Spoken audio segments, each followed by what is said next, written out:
This episode is brought to you by Progressive Insurance. Do you ever think about switching insurance companies to see if you could save some cash? Progressive makes it easy. Just drop in some details about yourself and see if you're eligible to save money when you bundle your home and auto policies. The process only takes minutes, and it could mean hundreds more in your pocket. Visit Progressive.com after this episode to see if you could save.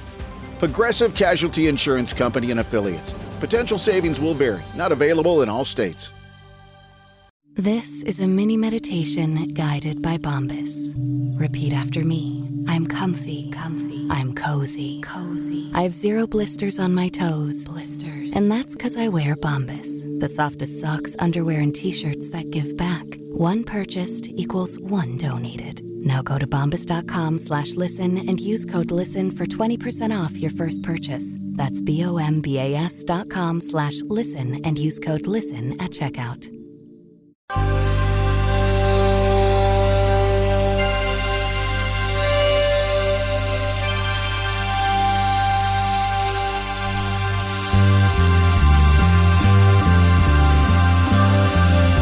It's the Bob and Tom Show.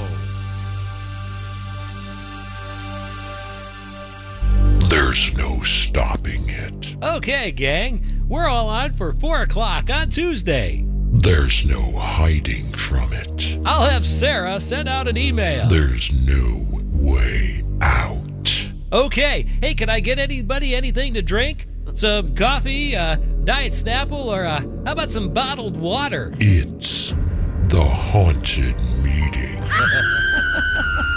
All right, people. Hey, I know you're all busy, so thanks for taking the time. Hey, we need to be proactive and think outside the box 24/7 to achieve synergy. Touch base, talk the talk. Okay? Cell phones off, everybody. It's the haunted meeting. And if all that envelope stretching, no I in team, bottom line babble ain't enough to petrify ya, get ready for the most frightening and terrifying meeting moment yet. Okay, gang, let's bring in Jason. Fire up that PowerPoint. The haunted meeting. Okay, now let's take a look-see here at some pie chart slides. Now let's translate that into bar graphs. The haunted meeting. But that's not all. Here's something you didn't expect, and you may not survive at all. People, while we're brainstorming here, what do you say we conference in the LA office? A meeting and a conference call. That's like 2 meetings in one. The haunted meeting.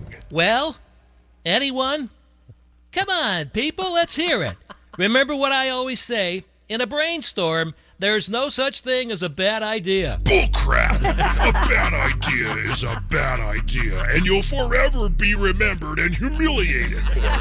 It's the haunted meeting. And if we all get on the same page here, people, we won't just make this a win-win, but we can have ourselves a win-win-win. The haunted meeting. Okay, well, we're all looking over the agenda. What do you say we have Betty bring in the deli tray?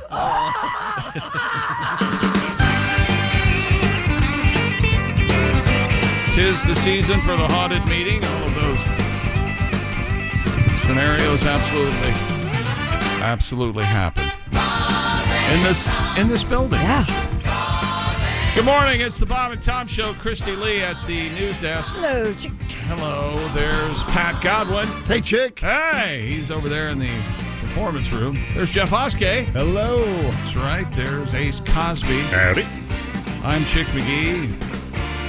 Josh Arnold, as my mother would say, is fashion.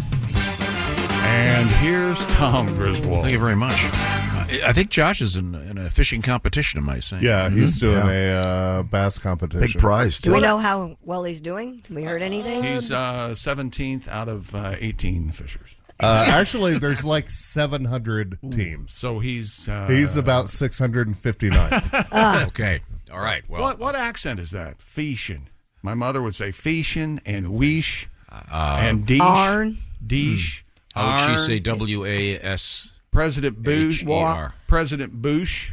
What was her machine she did laundry in? Washing machine. Was it a washing I machine? think that's just the Midwest. Yeah, Midwest poor. Midwest, That was Yes, good. don't forget poor. Did you say Midwest? I came up that Midwest way. poor. Yeah. Oh, poor. I think you said Midwest porn. Three of us grew up a lot different than you, my friend. White trash. Is there You're such nothing but poor white trash. Yeah. Is there such a thing as Midwest porn? Is there? Do they have What? porn by geographical? Tom, what have we learned? You can put any two words together and put porn at the end, and you're set. Really? Yes. So you could do blue shirt, khaki baseball cap, porn. Are you looking for like hillbilly porn? Is that what No, you're... I'm asking. I don't know. I'm not looking for anything. I'm just Well, curious. you like if dirty there's- legs, so I wouldn't be Yeah. surprised. I like that dirty leg. Oh, is it like hillbilly porn? Sure. That's what I Like just said. Daisy Dukes and Yeah, it's called step porn. what? Step. You know, there was football porn last night. There was. It was disgusting and awful. Uh-oh. The Chicago Bears had not won a football game in 347 days until they bumped up against the Washington football team, ladies and gentlemen. Chicago I'm winning sorry. 40-20 last night, and it was 27-3 at halftime. Fortunately, because of my dogs, it's a long story, I fell asleep at 7:30 and didn't move until 12:30 Eastern. So you missed the entire debacle. So as soon as I picked up my phone and I looked at it, and it spit out Commanders 20, Chicago 40, and I laughed out loud. And then, fortunately, you gave 6 points, so it was technically. Yeah, I had Washington 46 to 20. minus the 6, so if you do the math, it was 46-20. Thanks for mentioning. I think at this point, the shoe of the week, the record is 10-21. I think we possibly might do away with keeping track. That's fair. Thank you, Christy. That's fair. Okay, now, I've been playing this game, Connections. Just fun. We're just having fun. Yeah, it's just a fun we haven't thing. heard about it. Well, thank you, Christy. You know what? I did it this morning, and there's stuff that they slip in that It's fun. It's not either. It's maddening. But go ahead. The reason I bring it up is there's an odd connection between the story you just did about the former Washington Redskins, now known as the Commanders, Yes. and the White House. Is that right? Yeah, it's a connection. I'm not going to tell you what it is. I think Christy knows what it is, but it involves one of your favorite things. Is it a puppy dog? Oh, yep, that's the connection. Yeah, that's what I thought. Yeah, this was all over. Yeah. Okay. I don't know why I've started this, but I watch NBC News and CBS News every night now for some reason. I don't know why. Yeah, we had the I'm up to story my yesterday morning. We just eyeballs. never got to it. But Eyeballs in news. Yeah, Commander. He's Commander's in trouble. He's out. the Washington Commanders, the German Shepherd. Yeah, the president's dog, Commander's been removed from the White House after it bit a number of staff members. There were 12 incidences of him CBS biting animals. CBS Other News last night people. had Norah O'Donnell saying what Christy just said, and a picture of Commander coming out of some sort of hallway with his mouth in a frozen picture. Commander's bitten his 11th person. The Bidens have sent the 2-year-old German Shepherd to an unknown location. Yes. Now, wait a minute, ladies and gentlemen. That's a It's scary thing. It's the famous unknown location. Yes. Yeah, he's of Kennedy's course. brain. He went to the farm, huh? Yes, he's been being raised by lesbians Yes. on a farm. sent to the farm. Sent to the farm. Never been happier. Oh, wait a minute. No, they're going to take a look at, quote, the next steps for the presidential canine. There was a quote by a CIA agent who's assigned to the president who said if this was anybody else's dog, they would have put it down a long time ago. Well, apparently they were just waiting for the right amount of votes to remove him. They wanted him gone a while ago. They were going to name him Speaker of the House, but There's about 8 people. I wouldn't mind having that dog sick in Washington, D.C. right now. Interesting. And President Biden was on Good Morning America. I don't think he was talking about Commander, but he was. There was another one before this that was biting people. There was. Another German Shepherd. Maybe he should go with a different breed. And Biden said, all he does, he's a sweet dog. It's a typical dog owner. My dog's sweet. He'll just come up and lick you and then maybe take a bite. Unless you're somebody else. But German Shepherds are a one-owner dog. Yeah, That's the only thing I ever got bit by was a German Shepherd. This particular story indicates that the dog had bitten 11 people. Is that correct? Yeah. Those are the ones they're reporting. Yeah. Right. I think a lot of them I was, saw that. no, that's okay, Mr. President. I'll just suture this myself. We're going to be okay. Yeah. Do you remember their whole series of famous presidential dogs? That'd be there's probably a nice book about. Well, this. they were saying the last time it was the younger Bush dog. It was a Yorkshire Terrier or something named Buddy, or no, that's Clinton. I forget who it was, but somebody. Well, his dog bit somebody. President Obama, if I'm not mistaken, didn't Ted Kennedy give him a Portuguese water dog? Yeah. Don't you think if you were Ted Kennedy, the one thing you'd want to, I don't know, shy away from was publicizing water?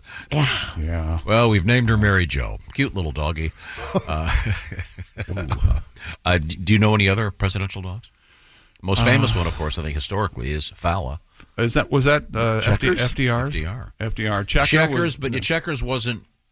It was Nixon's dog, but it was Tricia loved Checkers. Pre-president. Dick Oh, it was? Oh, I didn't know that. I didn't know he didn't live in the wasn't White the whole House. Checkers That speech. was a gift, yeah. A nice cloth coat. Pat has a nice cloth coat. Republican cloth coat, But the president's dog has been, quote, removed from the White House. Yep. Sent to a, quote, unknown location. Yeah, that's I don't care who you are, President of the United States. It's upsetting when your dog's causing trouble like that. You know? Yeah. All right. Well, and I wonder if there's someone investigating this, or is that going to be a big story this weekend? We've located the doggy. What's coming up in sports? Coming up in sports, we'll talk more about the Thursday Night Football debacle and why the NFL should do away with Thursday Night Football entirely, because people have their favorite teams that lose in stupid ways, like last night. Let's see. Chicago Bears legend Dick Butkus has passed away at the age of 80. And he was as close to America's sweetheart, being a former NFL player and becoming a movie and TV star, as you had Alex Karras, you had Jim Brown. Jim Brown's more of a badass, I think. He wasn't exactly... he was in some good movies. Yeah, but he wasn't like a nanny or a comedic relief like Butkus and Karras were. Yeah, I guess you're not going to see. Jim Brown was in a movie called Gun, okay? I don't think... Not... And then I think he was in a movie called Black Gun. Was he really? Yeah, I think so. What you're saying is that Mr. Brown had a limited range? He was kind of a badass, yeah. Okay. All right. Other than Dirty Dozen, he was, I don't know if he actually... But sadly, Dick Butkus is gone. Acted. Yes, and today in history is a gigantic sports-related... we have to talk about this because Tom is going to be very excited. Okay. Well, good, because the regular Today in History, I just gave it a quick look-see. Not a lot going on. This one has to do with baseball and television show you love. And good. Today, 62 years ago this week. Oh, does this involve the Dodgers? Hush. Okay, sorry. I bet I know what it is. I'm not saying, but yes. Okay, very good, very good. Right now, this portion of the Bob and Tom Show brought to you by BetterHelp. Sometimes you feel like your brain is getting its own way or getting in your way, or wait a minute, what's happening? The world is so confusing. Therapy can really good for you, and sometimes the difficulties of therapy are simply getting there, and what time is it going to be, and taking up too much of your life. But now with BetterHelp, they're taking advantage of contemporary technology, and by going online, what it's all about is you'll fill out a brief questionnaire, you'll get matched with a licensed therapist. And that's, of course, done online. By the way, you can switch therapists at any time without any additional charge. And then the therapy itself is done online. Therefore, you have a lot of flexibility and a lot of convenience. When I say it's done online, it can be like a phone call or like a Zoom call or even texting back and forth. Whatever works for you. And what you're trying to do is work better for yourself. So make your brain your friend again with BetterHelp. Visit BetterHelp.com/BT Show today. That's /BT Show. Part will knock 10% off your first month. It's BetterHelp, HELP, BetterHelp.com/BT Show to get on your way to being your best self. Once again, this portion of the Bob and Tom Show brought to you by BetterHelp. Now, coming up in the news, we had a monkey on the loose. I don't know if you heard about this, but we got a little bit of a little audio for you.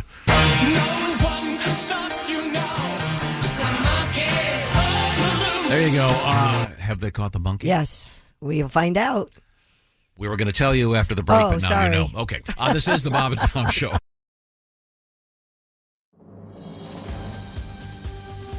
This episode brought to you by Progressive Insurance. Do you ever find yourself playing the budgeting game?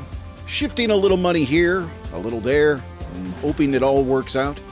Well, with the Name Your Price tool from Progressive, you can get a better budgeter and potentially lower your insurance bill too. You tell Progressive what you want to pay for car insurance, and they'll help find you options within your budget. Try it today at Progressive.com. Progressive Casualty Insurance Company and Affiliates. Price and coverage match limited by state law. Not available in all states.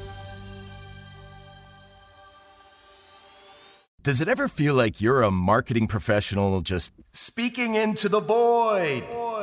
Well, with LinkedIn ads, you can know you're reaching the right decision makers. You can even target buyers by job title, industry, company, seniority, skills. Wait, did I say job title yet?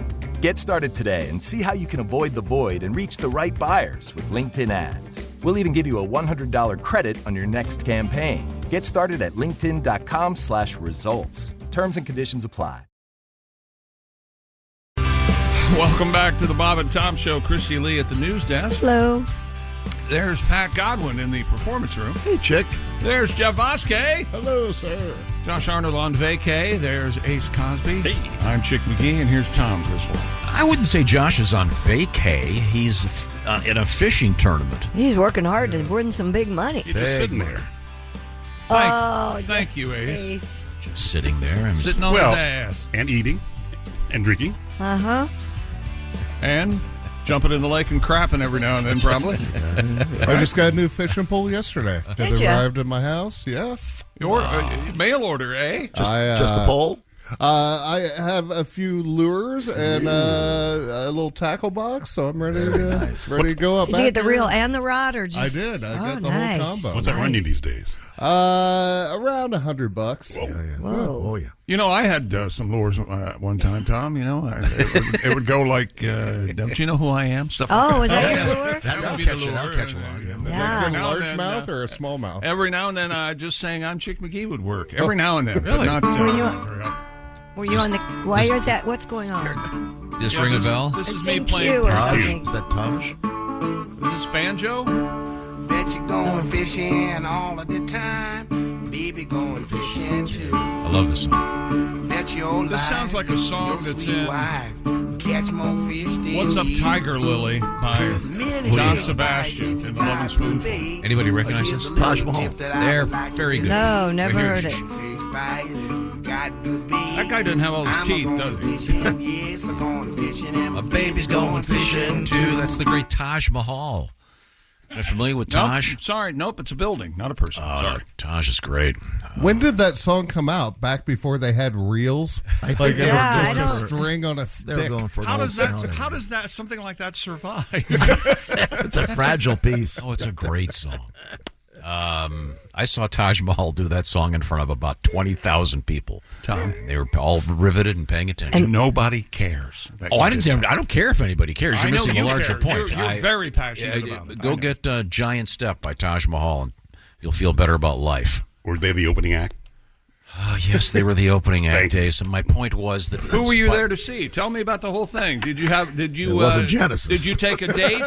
And, Did you wear your favorite shirt? And did you go back after the concert and ball? Did you have any sort of? Was it an entire evening or? I know. I need to know more. Yeah, who did he open for? he opened for Edgar Winter's original White Trash with Jerry LaCroix and Rick Derringer. And Emerson, Lake and Palmer. It was an amazing show. I highly recommend it. Good Lord! What was the B-side to that song? Fishing. Nope, it's wanna go hunting.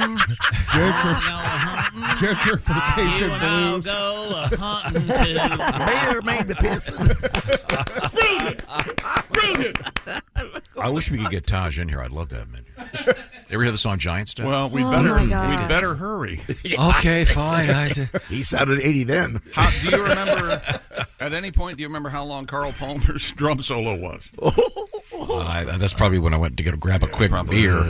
I was really into Emerson, Lake and Palmer for like 2.5 years, and I don't know why. Yeah, really nice. When period of time. Works came out, Fanfare for the Common Man. Yep, I love that. I love good stuff. Hollywood.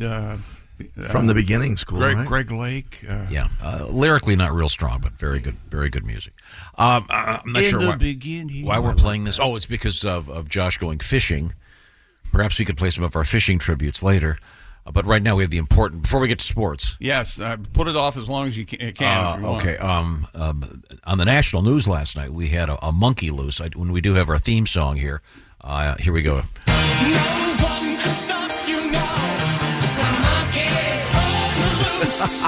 God, that makes me laugh.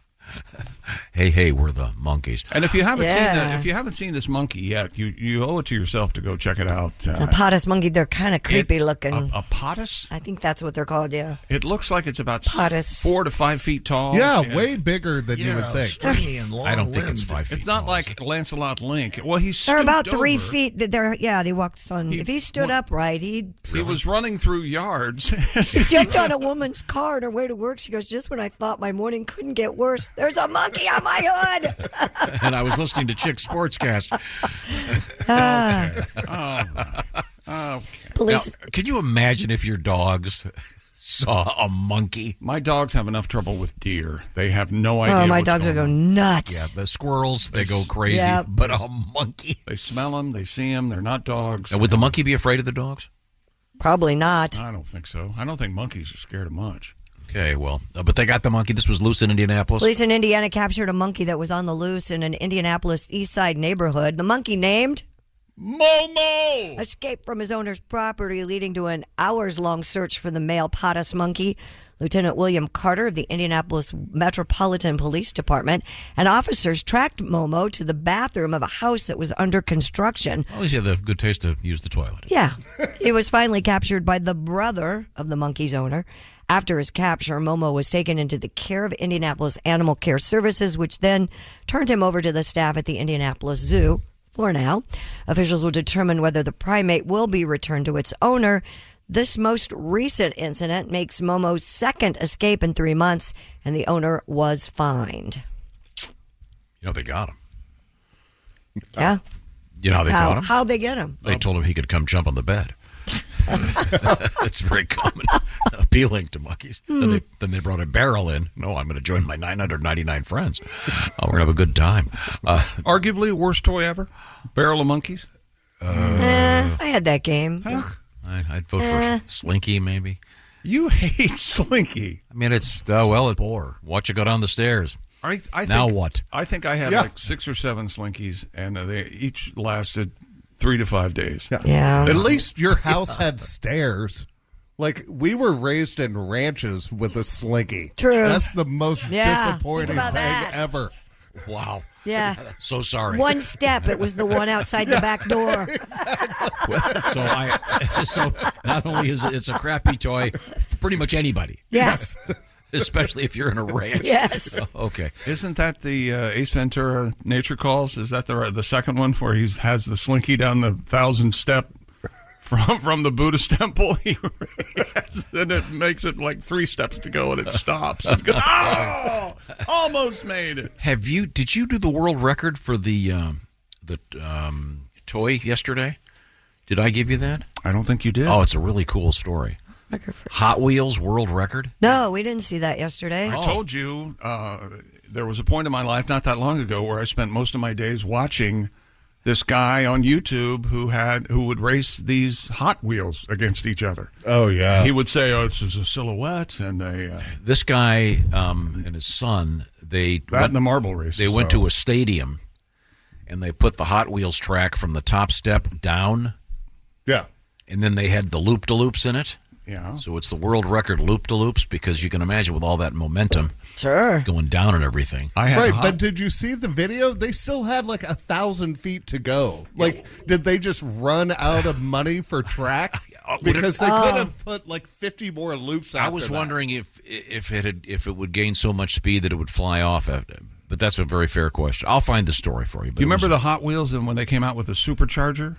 where it would speed the cars up. It looks like a car wash. It looks like a car wash. And you wound it and up they would or shoot something? it through. Shoot it through. Yeah. It's battery operated. Yeah. Here you go. It's a father-son duo from Oregon.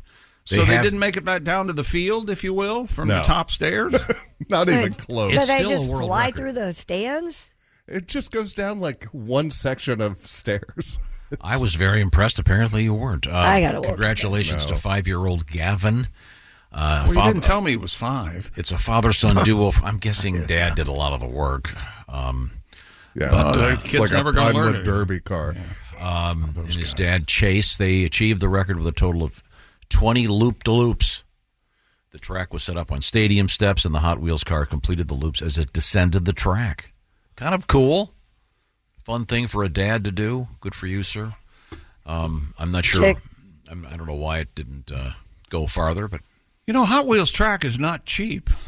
Maybe they just ran out of money. Yeah. Still, it is the world record. Have you ever been beat with a Hot Wheels track? Oh God. Yeah, I have. It hurts. Yeah, it really hurts. You ever get your ass smacked with a Hot Wheels track? Is that a common? Well, I don't picture Tom playing with Hot Wheels. No, I don't. I don't either. I'm sure you had slot cars. You had mahogany race cars. I did not. My favorite toy was the Erector set. Of course. Yeah. You'd build stuff. Of course, in the commercial for Erector set, the kid has built the Eiffel Tower and a plane that actually flies. This is Tom playing with the Erector set. All right, Jim, we were going to want to build this here. I can imagine you just having a crew of like 7 of your friends that you're overseeing and doing all the building for you. Yes. Amy, if you could do the Eiffel Tower and have it for me by noon. You're wearing your construction hat. The cake is due at 7:30, Amy. We're going to have some fun. In any event, congratulations. Hey, Pat. Yeah. I know we got a song coming up. Why wait? New one.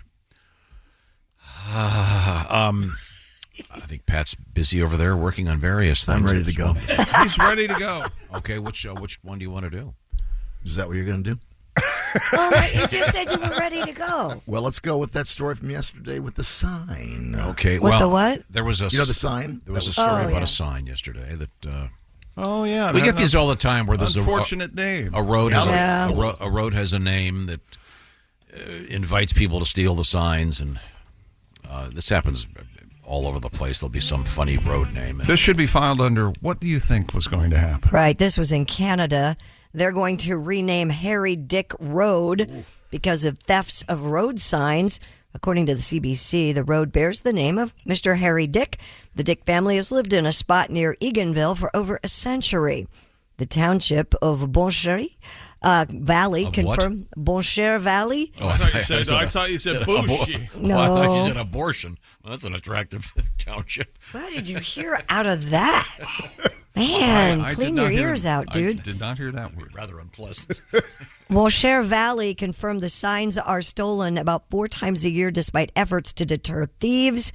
So now they're finally considering changing the naming of the road. The family is not pleased.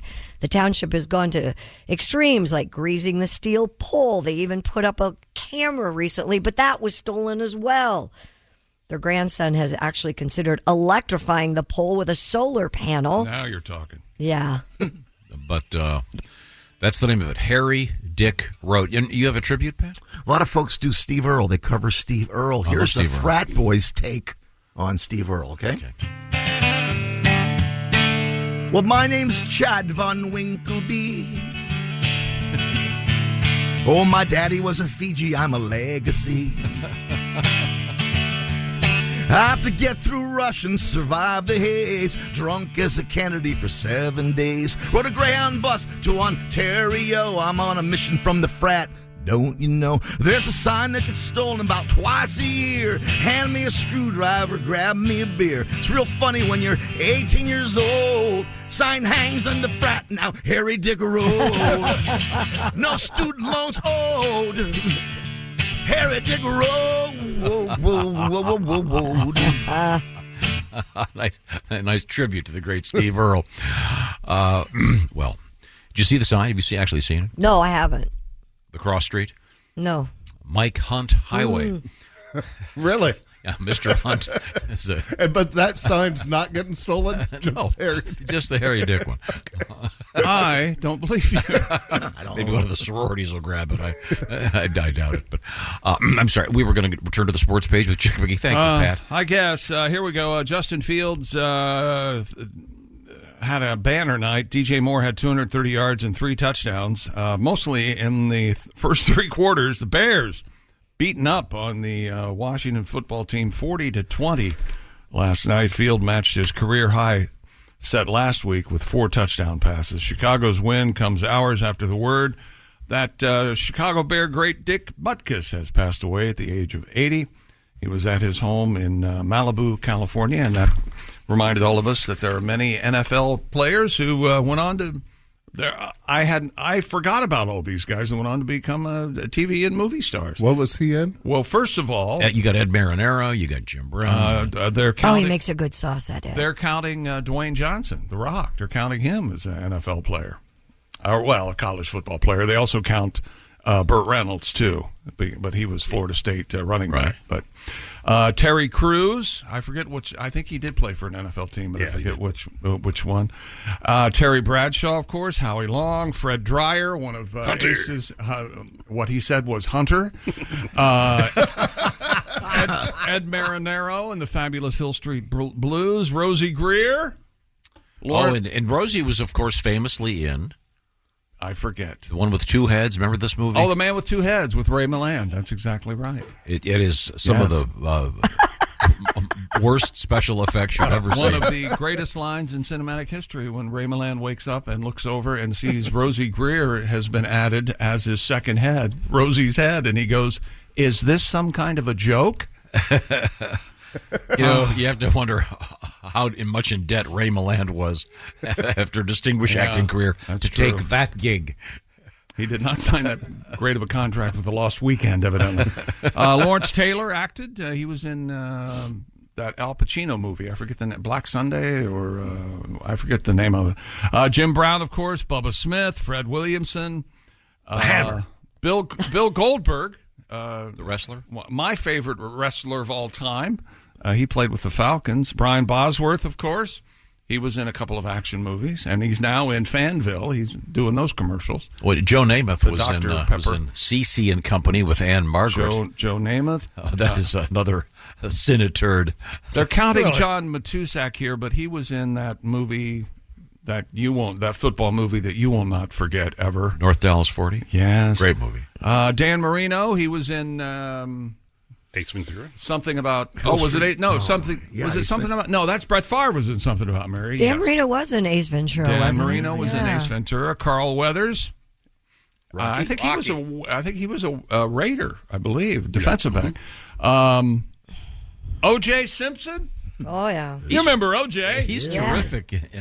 Terrific, he says. Oh, remember the scene where he's in the bed and the bed folds up? Yeah. What's the one where he goes, he's trying to blurt out what they're searching for, and he goes, heroin, and he goes, that's going to be a mighty tall order or something. No, that's when Leslie Nielsen comes to visit him in the hospital. And O.J. says, heroin, Frank. And because he's found a ship that's full of heroin. And Frank goes, well, that's a pretty tall order, Nordberg.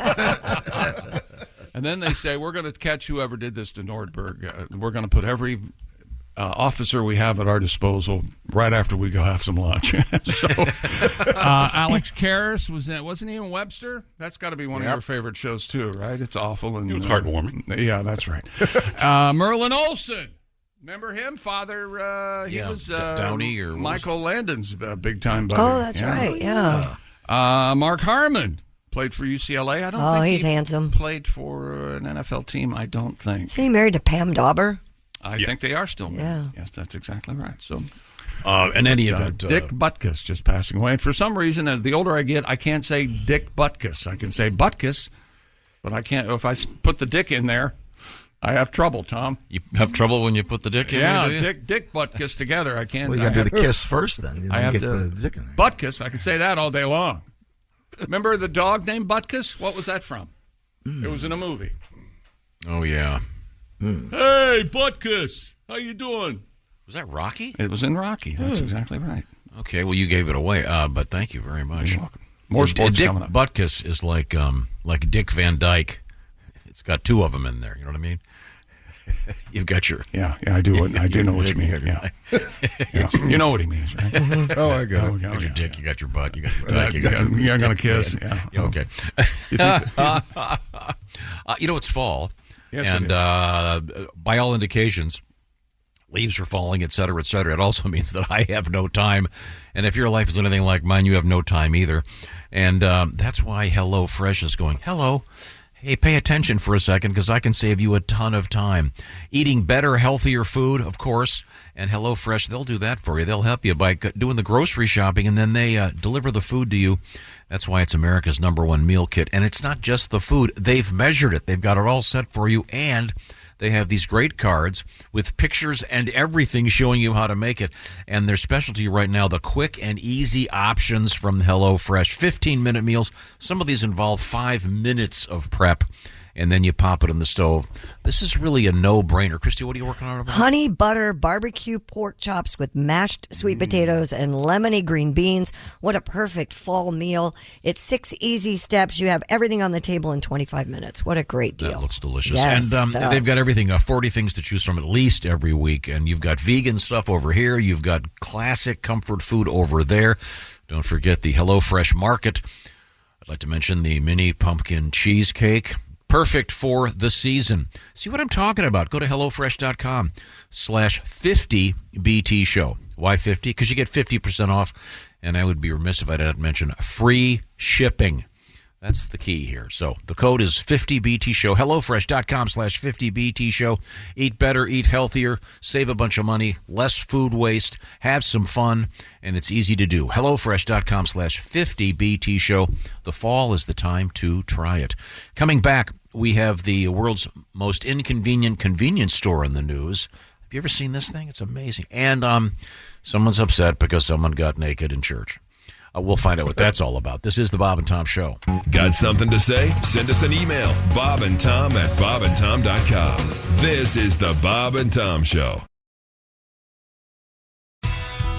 Hey, welcome back to the Bob and Tom Show. Christy Lee at the news desk. Hello. I like this background music. This is good. Who is this? Oh, this is the Late Show? Is that right? Who's this band playing? Hi, Tom. Welcome to the studio. He has no idea what I've said. Yeah, you're asking who the backup band. Just some members of the Bob and Tom Band and Orchestra having some It is. fun. It's not the Late Show or something? No? This is not the Late Show, but I love those guys. We'll get something from them. There's Pat Godwin. Hey, Chick. What I get for trying to talk to someone who I'm working with on the radio. There's Jeff Oskay. Hello, sir.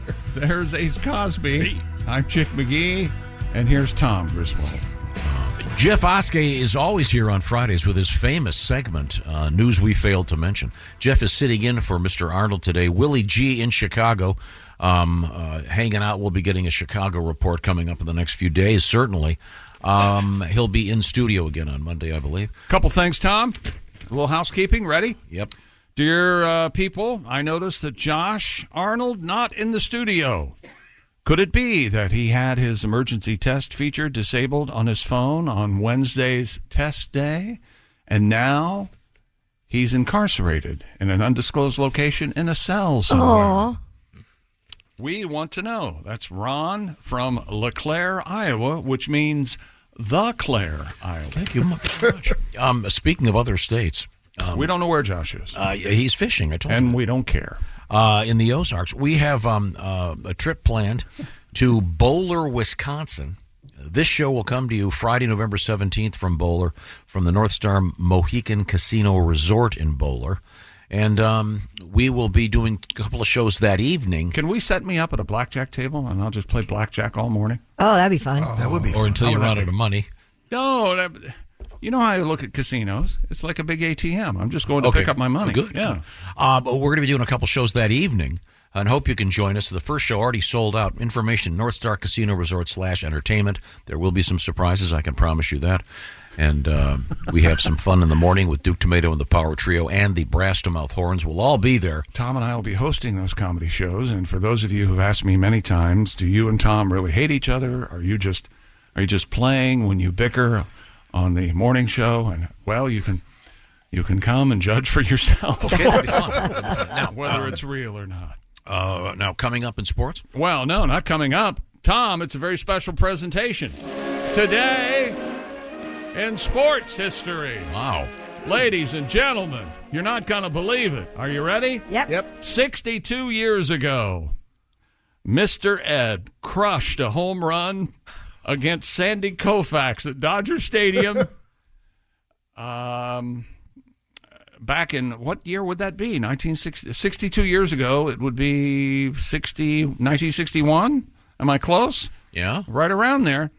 According to this, Ed smashed a home run against Sandy Koufax at Dodger Stadium.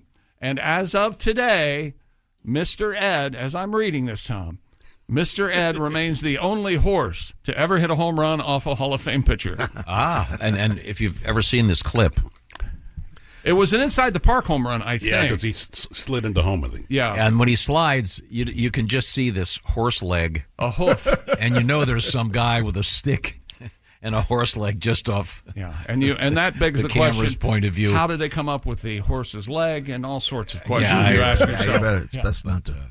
But he slides into home. And if you're not familiar with Mr. Ed was a talking horse.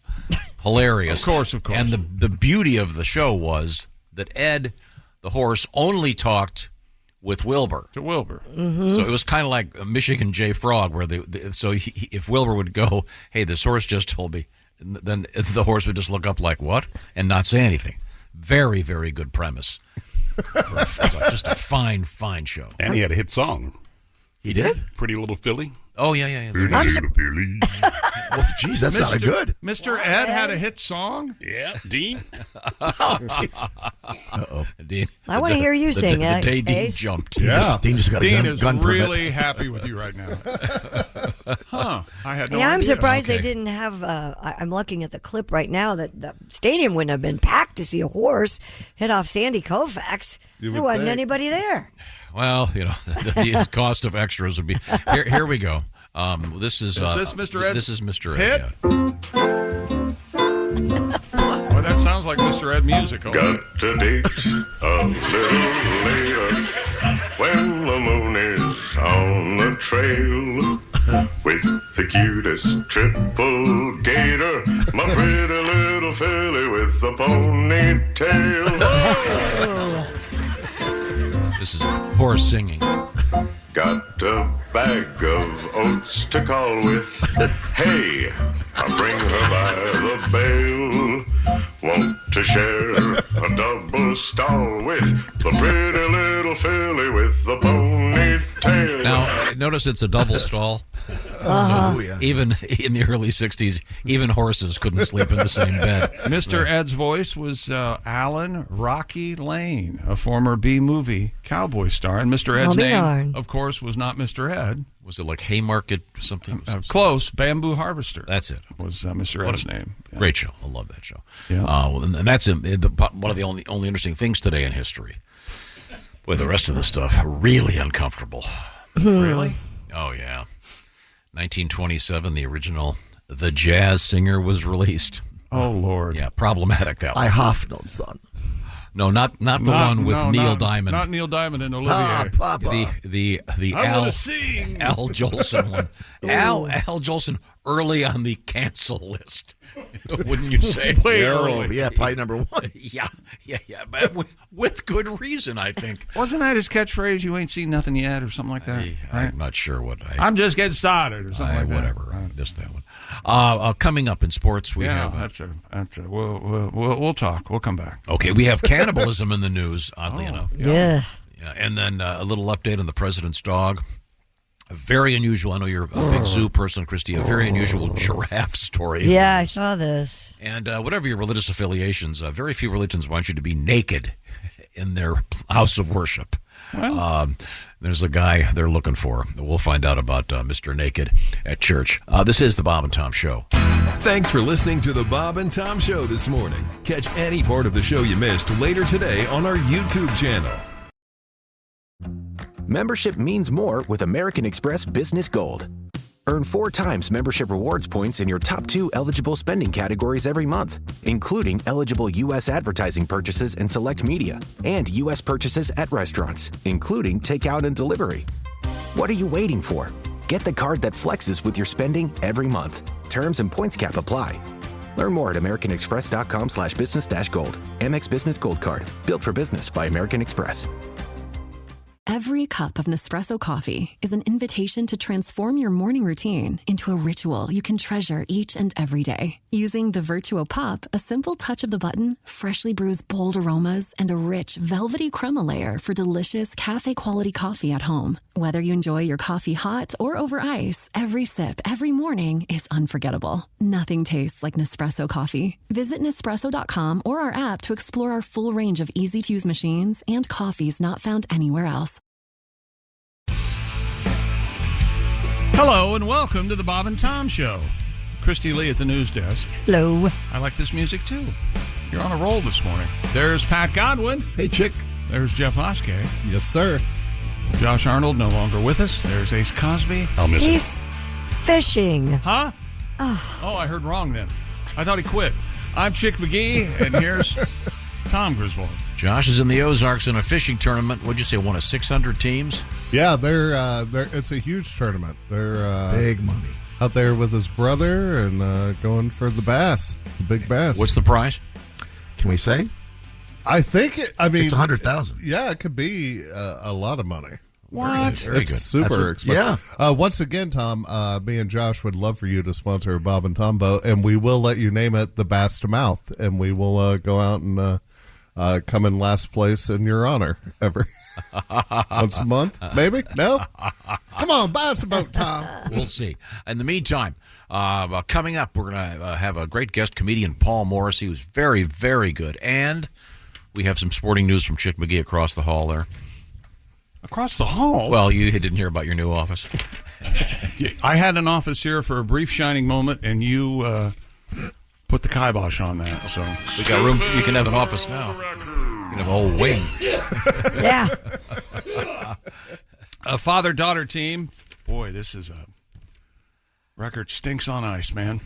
A father-daughter team from France have broken the Guinness World Record for the largest GPS drawing by a bicycle. Huh? All right. Now, see, the good news is it's not a penis. Go ahead and explain. Well, usually these things, you know what I'm talking about. Right. Yeah. Usually these things, it'll be a couple of pilots, and they'll fly a special pattern, and with GPS they can do a drawing. And in this case, it's a little more wholesome, pleasant and wholesome. Yes, okay. Very good, very good. Frederic and Matilda, French name, traveled a distance of 1,343 miles on a tandem bicycle to create an image of a heart. Aw. Their successful attempt beats the previous record of 637-mile-long dinosaur. What? This is my job. The pair also raised more than $27,000 for charity. Well, that's good. There you go. 27,000 francs, yeah. Which is just over $12. Oh. No, that was, I believe, in dollars. It's kind of pleasant. It's a big giant heart. They look like a nice, and it's a tandem bike.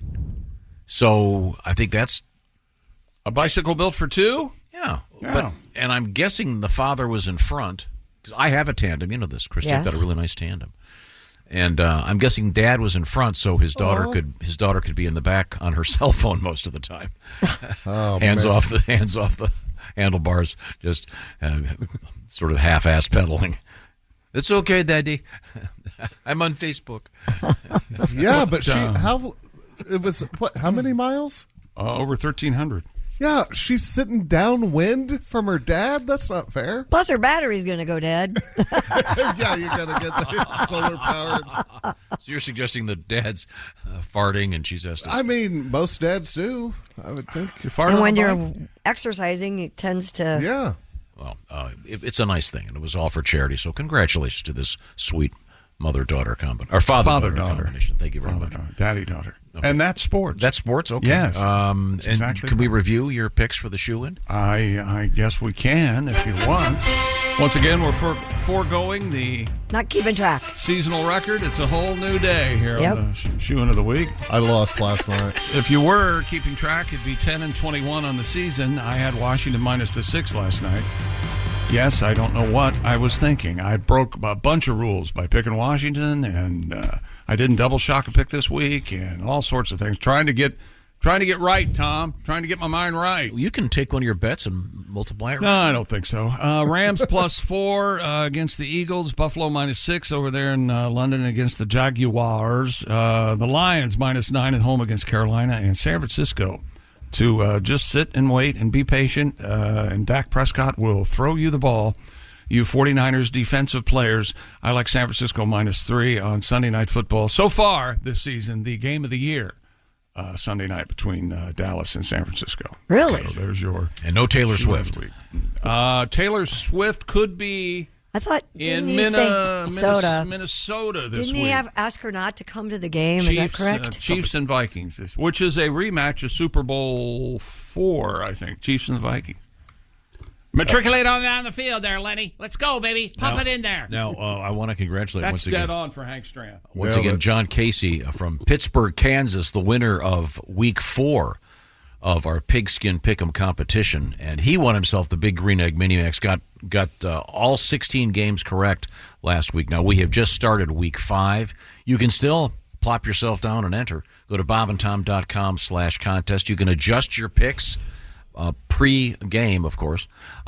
Examine what's happening and be part of it. As you like to say, get involved. Get involved. You could be the winner once again of the Big Green Egg Mini Max, just like Josh Casey or Ms. Alex Virgil or Mr. Craig Joseph. You don't have to have two first names to win, though. Our first winner was Mike Fullington. So once again, bobandtom.com/contest. Interesting story yesterday. If you're planning a weekend of romance, fellas, take note.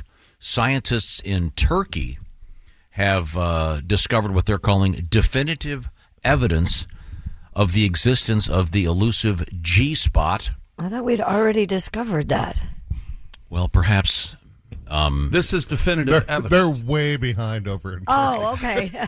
But I mean, this is from the European Journal of Obstetrics and Gynecology and Reproductive Biology. Yeah. It's the cover of this month's issue. I thought they didn't fry turkey in Turkey. What is it? I don't know. That's not right. Now, Josh is Josh not isn't here.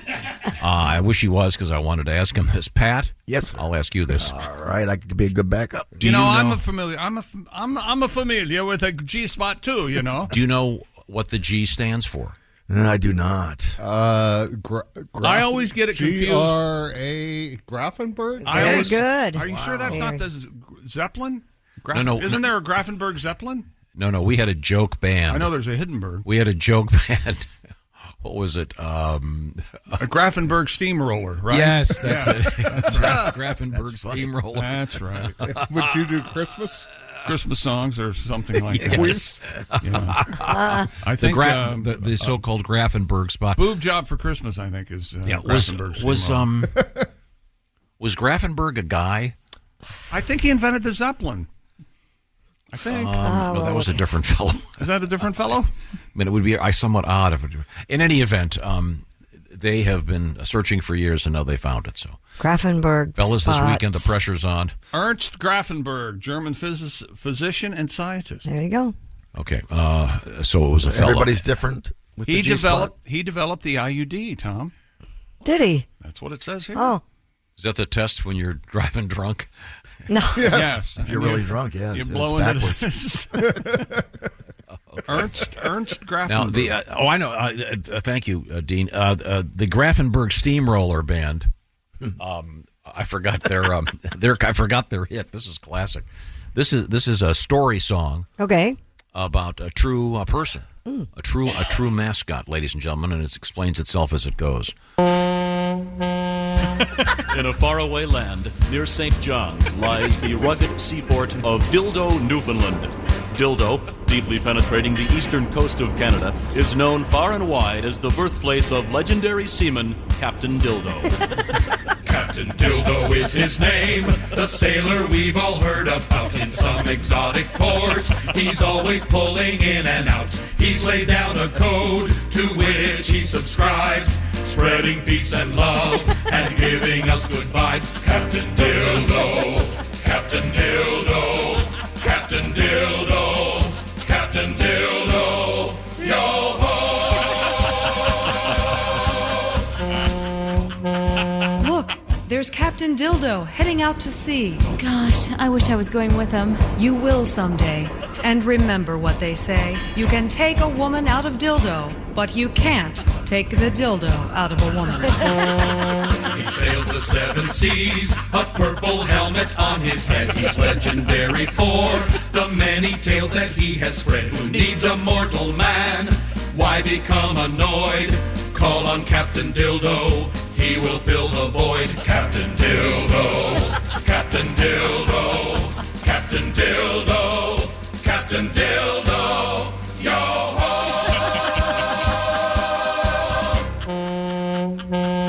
And as long as Captain Dildo's around, there will always be a little dildo in all of us. Thank you very much.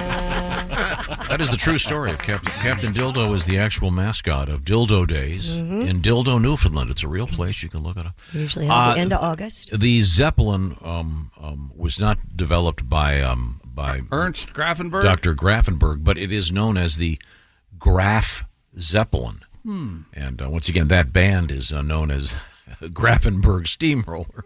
Of course. Oh, that's right. The first Zeppelin was made out of graph paper. Close. Ferdinand von Zeppelin. And, of course, that ended up with the unfortunate... You know, I feel like there was a listener out there yelling at their radio, hey, stupid.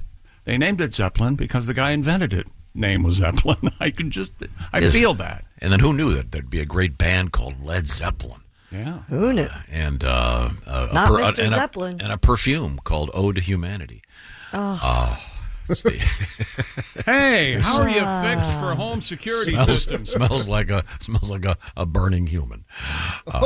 You know, your compound is left alone this time of year. As schedules start heating up, you got to get to the school for a program or a choir concert or perhaps a Broadway play there at your local high school.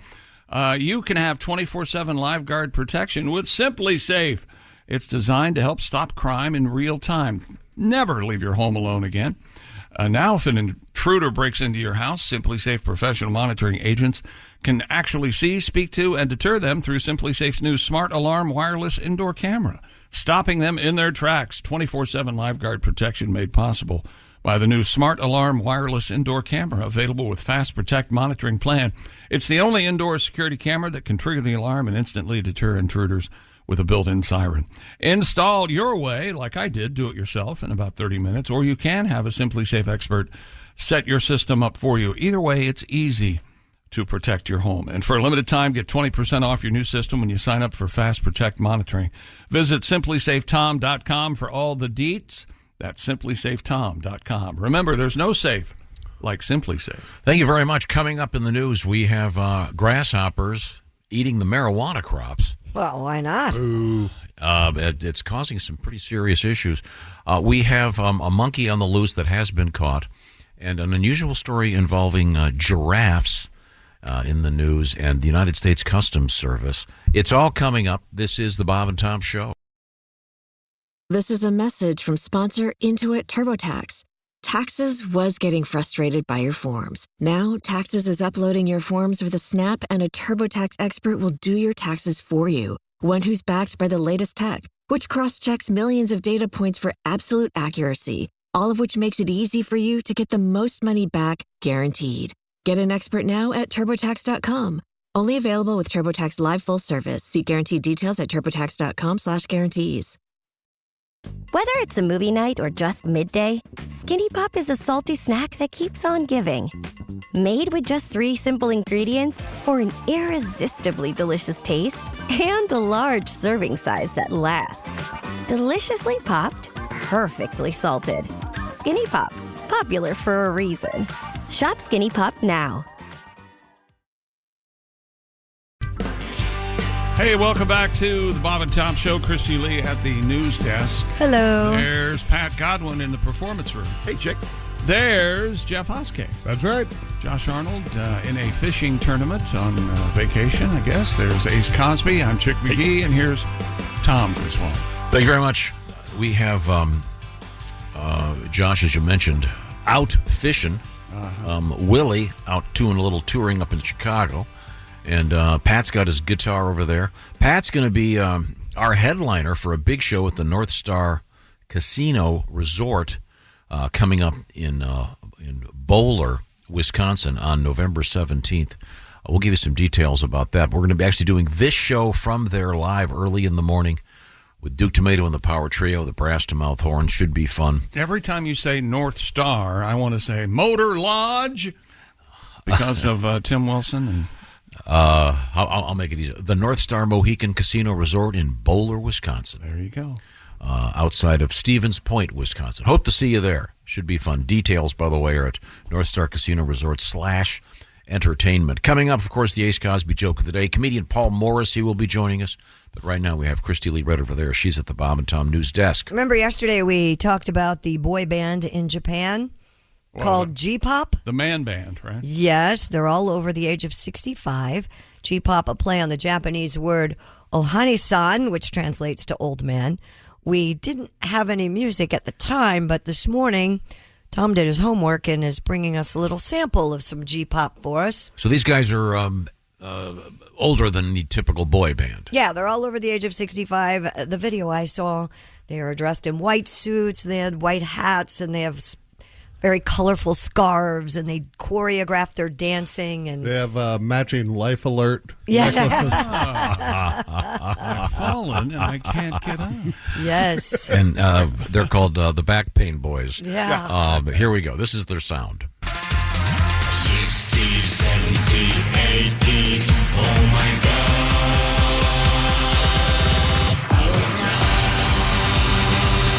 What do they say? I don't know. Is this Japanese? I was young. Oh.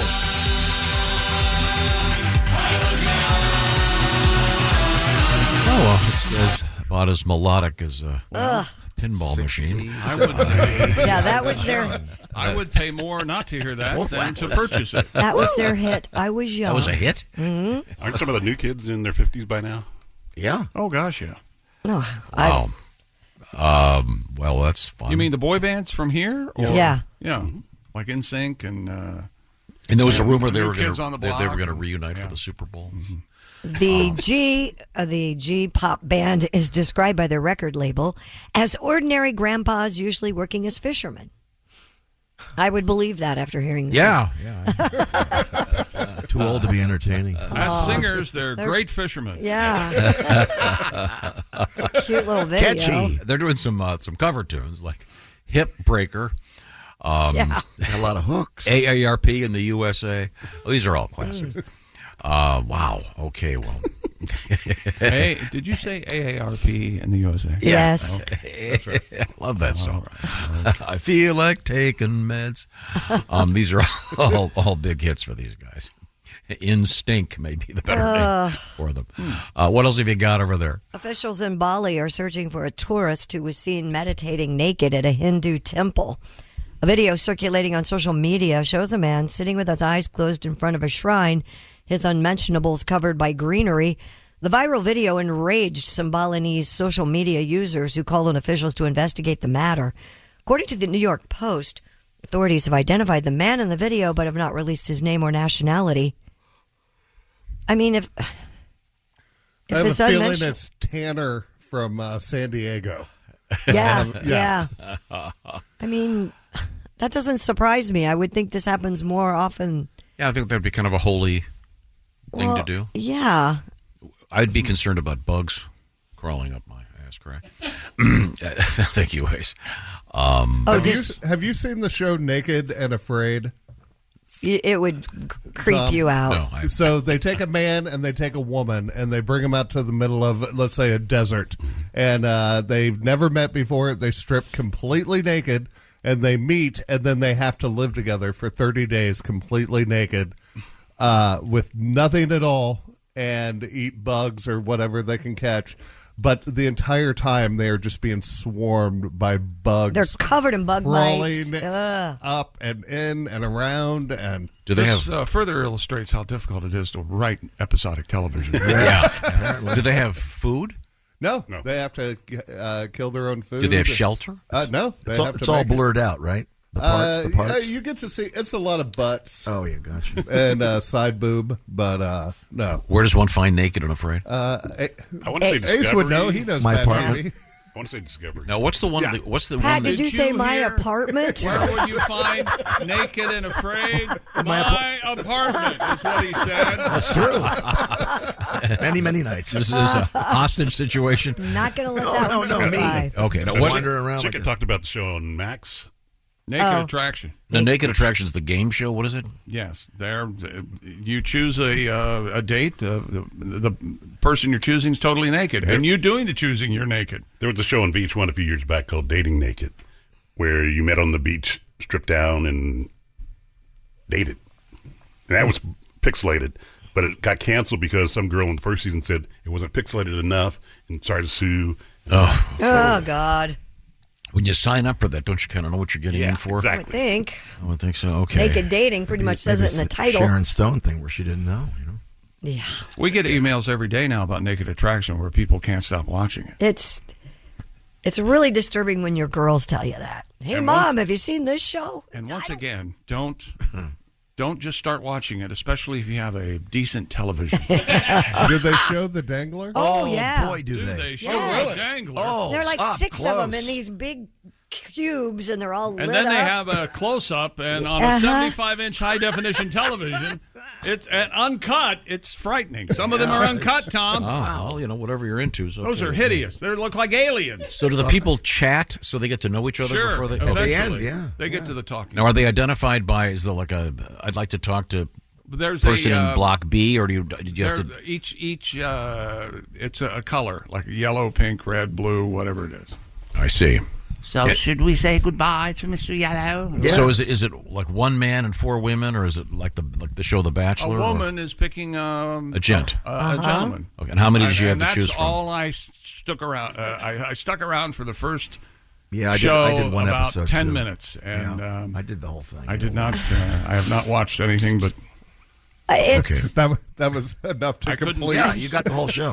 I cannot. My TV's built for watching NFL football, not watching Balls. naked men 75 inches large in my living room. How old are the gents? 30, 40, yeah, 20s, 30s. Yeah, 20s, 30s. Okay.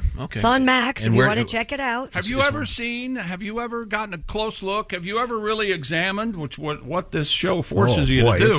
An uncut gentleman? No, I've never. Yes, had I know. Had occasion to. Yeah, I have. You mean on the show? Yeah. Have you seen one in the wild? No, I've seen one in the show. Okay. Well, there was one in the in the locker room on the football team, but I'd rather not. Okay. All right. Well, thank you. I didn't get as close to it as on my television in my living room. Would have been awkward. I'm guessing. You know what a close-up is, right? Yeah. Okay. Yeah, I'll have to check. What channel is it on? Max. Okay. That's the former HBO. Yeah. Stop saying that. They get mad when you say that. You mean like when they say X, formerly Twitter? Does anyone understand branding anymore? Hey, you've got one of the great brands out there, HBO, one of the originals. Let's change the name and confuse everybody. We have some new words added to the dictionary, and we went over a couple of these. I want to see if you can get a couple of these, Mr. Oskay. All right. Rizz, R-I-Z-Z. Rizz. I've never heard this used this way. But Can you use it in a sentence for me? Is it a noun or a verb or? That guy, he's got a lot of rizz going. The chicks love him. It's short for charisma. Okay. Oh, okay. That's never been used ever. Slang. Yeah. Bingo card. That's where you get together, and often in a church In a type game, setting, yeah. and they call numbers. The example they give is Taylor Swift becoming the talk of the NFL wasn't on my bingo card. Oh, okay. Yeah. So it's kind of like they have a bingo card for the show here. Like every time you say hello there, people take a shot or mark off their bingo card. Yeah, but this is sort of something that wasn't expected. Oh, that wasn't on my bingo card. In other words, you weren't thinking that was going to happen. Again, I've never heard anyone say that. Goated. That greatest of all time. Yeah. What do you mean goated? That's what it says. It's been goated. An adjective like he was goated. Like knighted. I guess. Okay. Yeah. We talked about this one. I've never heard this. Smishing. Yeah, we did talk about that. The practice of sending text messages to someone in order to trick the person into revealing personal or confidential information, which can be used for criminal purposes. Yeah. That happens to elderly people a lot. This is where they get the announcement saying we're going to cut off your electricity and call this number, and they get there. Okay. Or your Netflix account's going to be shut down, or you have an Amazon package, or Okay. Jorts. Oh, everybody knows what jorts are. I wouldn't have known this. Jean shorts? I know what jarts are. Yeah. Jarts are those darts you heave in the air, and they tend to go through the skulls of people playing the game. Yeah. Jorts, yeah, you're right. Denim shorts. Jean shorts, sure. That's just now being put in the dictionary. Yeah. Had you heard that before? Yeah. For years. How about this one? A thirst trap. Oh, that's when you post a picture that will get a lot of likes and comments. Yeah. That's kind of an odd phrase, but yeah, it's a selfie typically for the purpose of attracting attention or desire. Also, someone or something that attracts attention or strong desire. Doom scroll. Doom scroll. To spend excessive time online scrolling. And then getting depressed about it? Nerdle. Someone who likes to play Wordle. Yeah. A nerd who likes Wordle? No. A plastic pellet. What? Raw material from which plastic products are manufactured. I don't know who would. Why would you ever use nerdle? I don't know. And then Zhuzh, Z-H-U-Z-H. Zuzz, perhaps? I don't know. I don't know what this means. It says a small improvement or something that completes the overall look. So and these are in the dictionary now. These are in the Merriam-Webster dictionary. You'd zooze up. Oh, he looked okay, but then he zoozed up by putting that tie on. I feel like I'm doing an Al Jackson segment. Yeah. I mean, well, come on. Those are just a handful of the new words that are out there. We return the microphone to Christy Lee. A scenic area in China's Hunan province is home to the world's most inconvenient convenience store. It's a small wooden hut perched on the side of a vertical cliff more than 120 yards above the ground. Visitors navigate up the cliff using iron handrails, horizontal ladders, and fixed cables. The store used to be a rock climbing hut where climbers could rest midway through their ascent up the cliff. However, a few years ago, it was converted into this very unusual convenience store that provides visitors with free water as well as mooncake sodas and juices for a price. I think the price would be you made it. Yeah. The markup on that. The $100,000 bar is actually $100,000. Yeah. That's what they charge you. And if you misstep the shop and drop, yes, that would be. I don't see you eating a moon pie, a moon cake. You know what a moon pie is? Yeah, I don't know. It's a pastry made primarily of plastic and moon pie. I don't know. I Marshmallow and graham cracker with a chocolate coating on top. Sometimes banana. No, banana moon. I don't pie. eat stuff. Yeah. I haven't seen a moon pie. Are they lately. round? Yes. Yeah. What? Yeah, they're round. You don't see them very often? I haven't seen. I don't think they're as popular as they. I can have a case here in 2 hours. I bet you can do it in an hour. You have a moon story coming up, I know, right, Christine? Yeah. You said you plugged it yesterday. Some kind of moon. Something. How did that happen? The human ass and moon. Who came up with that? Well, I mean, it's simile. Typically roundish and okay. That pops out at night. Moonlight. Oh, moonbathing. Yes, we do have that coming. Well, give me the teaser on moonbathing. Yeah, coming up if you have very sensitive skin and you can't, let's say, sunbathe, maybe you can moonbathe. We'll talk about that coming up. I'm skeptical. All right, you're always skeptical, my friend. Well, the moon tan, golden earring, right? It sounds excessively dumb. All right. Now, to cheer you up right now, I thought we would once again feature our Weimaraner friend from Australia playing a solo on the cardboard from the cardboard tube from a paper towel. Here we roll. There he is. Who's this now? This is Gus from Australia. He's a good boy. He's a Weimaraner, and his owner knows Gus wants to play the paper towel tube when he jumps up on the couch and sits like a good boy, and he gives him the paper towel tube, and he starts playing. This sounded like Pat when he got in his car the other day after a 5-hour car ride. Oh. Made about the same.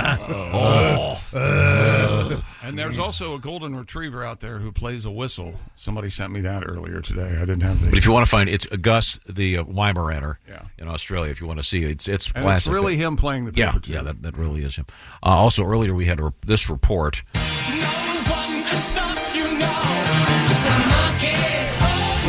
And we have an update on the monkey on the loose. The monkey's been captured. Is that correct? That is correct. The monkey But was has captured. not been returned to his house. No, right? he's currently housed in the Indianapolis Zoo, and we're going to decide what they do with him later, I guess. I don't know And if the they're monkey's name is? Momo. Well, thank you, Phil.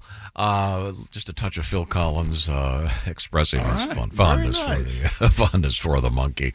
Anyways, but right now, I'll urge you to enter our contest. This is officially Week 5 in the NFL, and we have had 4 winners already. You could be the winner next week. And what's the contest called? It's called the Pigskin Pick'em. Mommy's little piggy. Thank you. Obviously, a lot of people probably off to a tough start. Yes, it's a rough year. Because the Chicago Bears, after being hadn't won for 347 days, Tom. won last night, big time. Yeah, 40 and to 20 over another NFL you can still team. enter bobandtom.com/contest, and you can adjust your picks prior to any game. And last week's winner, Josh Casey of Pittsburgh, Kansas, had all 16 of 16. Our previous winners have all had 15 of 16. So there's still hope out there for many of you. We'll see if someone gets them all. It could be you, and if you do get them, you get to enjoy the beautiful Big Green Egg Mini Max, the Rolls-Royce of cooking devices. One more thing, we are going to be on the road doing this show once again from Bowler, Wisconsin, a special live broadcast on the morning of November 17th. That's November 17th, excuse me. And you can come and hang out with us. And then 2 shows that night featuring Pat Godwin, Josh Arnold, Jeff Oskay, Willie G. I'll be there. Chick will be there. We have a couple surprises for you as well. And the first show already sold out. Second show added. Information at North Star Casino Resort /entertainment. We hope you can join us.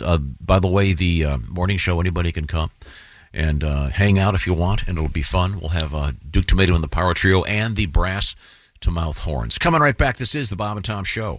Hey, thanks for listening to the Bob and Tom Show this morning. Get a look at today's show on our YouTube channel. Hey, welcome back to the Bob and Tom Show. Christy Lee at the news desk. Hello. There's Pat Godwin in the performance room. Hey, Chick. There's the one, the only Jeff Oskay. Let's do this, baby. There we go. We're starting again. Josh Arnold is off fishing. A fishing weekend. There's Ace Cosby. Hey, I'm Chick McGee, and here's Tom. Thank you very much, Chick. Coming up, comedian Paul Morrissey will be joining us. Certainly looking forward to talking to Paul. Not Morrissey. No. Although the singer? I could not tell you a Morrissey song. I couldn't either. What's that one with the? He's kind of What a is brooding, now? Kind of a brooding guy. Gets a lot of press. Is he British? Was he in the Replacements or The Smiths? The Smiths. The Smiths. Yeah. What is now? I think is the hit. And he walked off. He walked out of a show after one song last year. Apparently very moody. But that's not our guest. You see, now you're confusing. Yeah, we definitely are. There's nothing I dislike more than someone who's moody. Then you better put. Right, you're not supposed to laugh that hard. You better put the mirror down. When you have a song called "Heaven Knows I'm Miserable," you know you're going to be okay.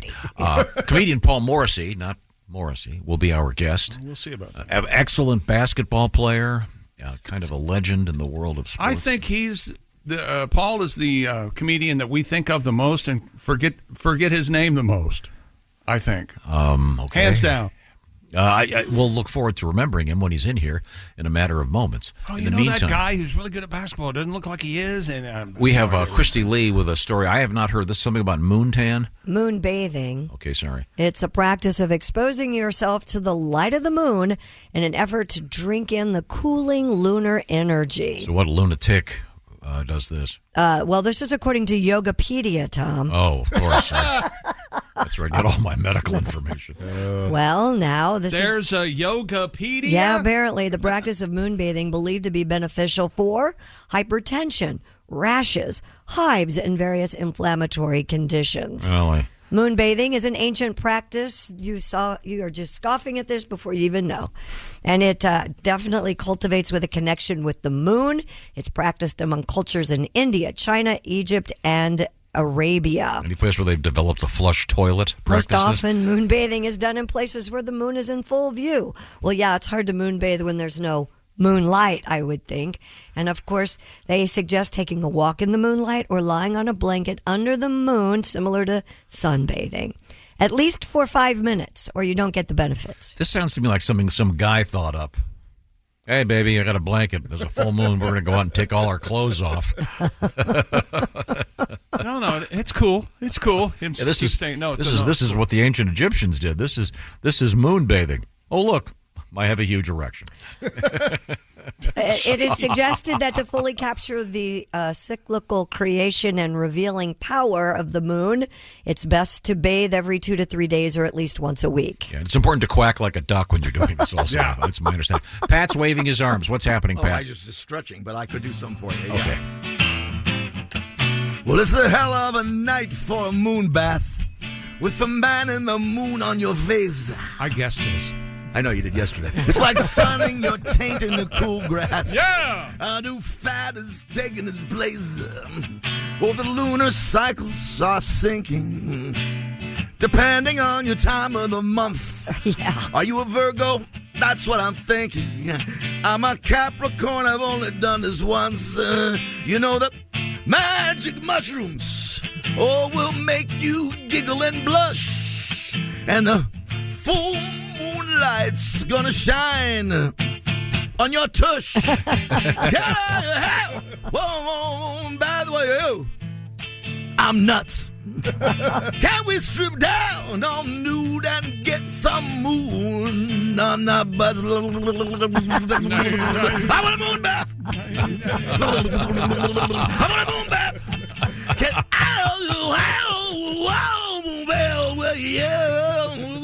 I'm nuts. Thank you very much. All you have to do is stand or sit in the light of the moon and absorb the light for 5 or more minutes and make it romantic.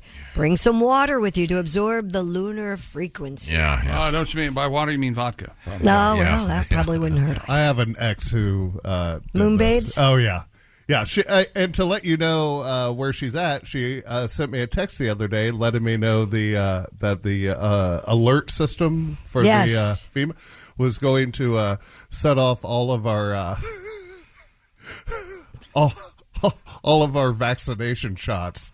That was going to be the tone that set that off to take control of us. Wow, nut job. Huh? Oh yeah. Well, I mean, she dated me. No, there you go. So I was trying to dig up another story about moon bath. No, I was trying to find the one about taint. The guy that was the actor that was sunbathing his perineum. Yeah, Josh Brolin. Yeah, Josh Brolin he'd read this idiot whatever Twitter nonsense about shooting your spreading your legs out for the sun, and he of course got terribly sunburned. So I typed in perineum, and this story came up. A man who bruised his perineum in a moped accident had to endure a 9-day erection as a result. Oh, this is in the Case Reports Urology Journal. The 35-year-old man fell off his moped and bruised the area between his genitals and his anus, according to the Case Reports. He was classified as having a grade 4 erection. By the way, it's a Roman numeral. That, by the way, is the highest level on the erection hardness score. Whoa! Does anybody? I've never heard of this. The erection hardness score. Can you buy T-shirts for this thing? Has anybody heard of this? I have not. So. A grade 4 erection. That means obviously there must be a grade 3, a grade 2, is a that grade 1. Is that what that thing over there is? Could be. It is actually. That might be. We have a device in the room. What is that for? Is that for that's a drug? You're supposed to show, to your doctor. There's 4 finger-like vertical shafts in there, and they're of different stiffnesses. Is that correct? And stiffnesses, yes. And apparently, that is used by, I guess, urologists to from floppy to stiff. Okay, if you will. they're about 4 inches long.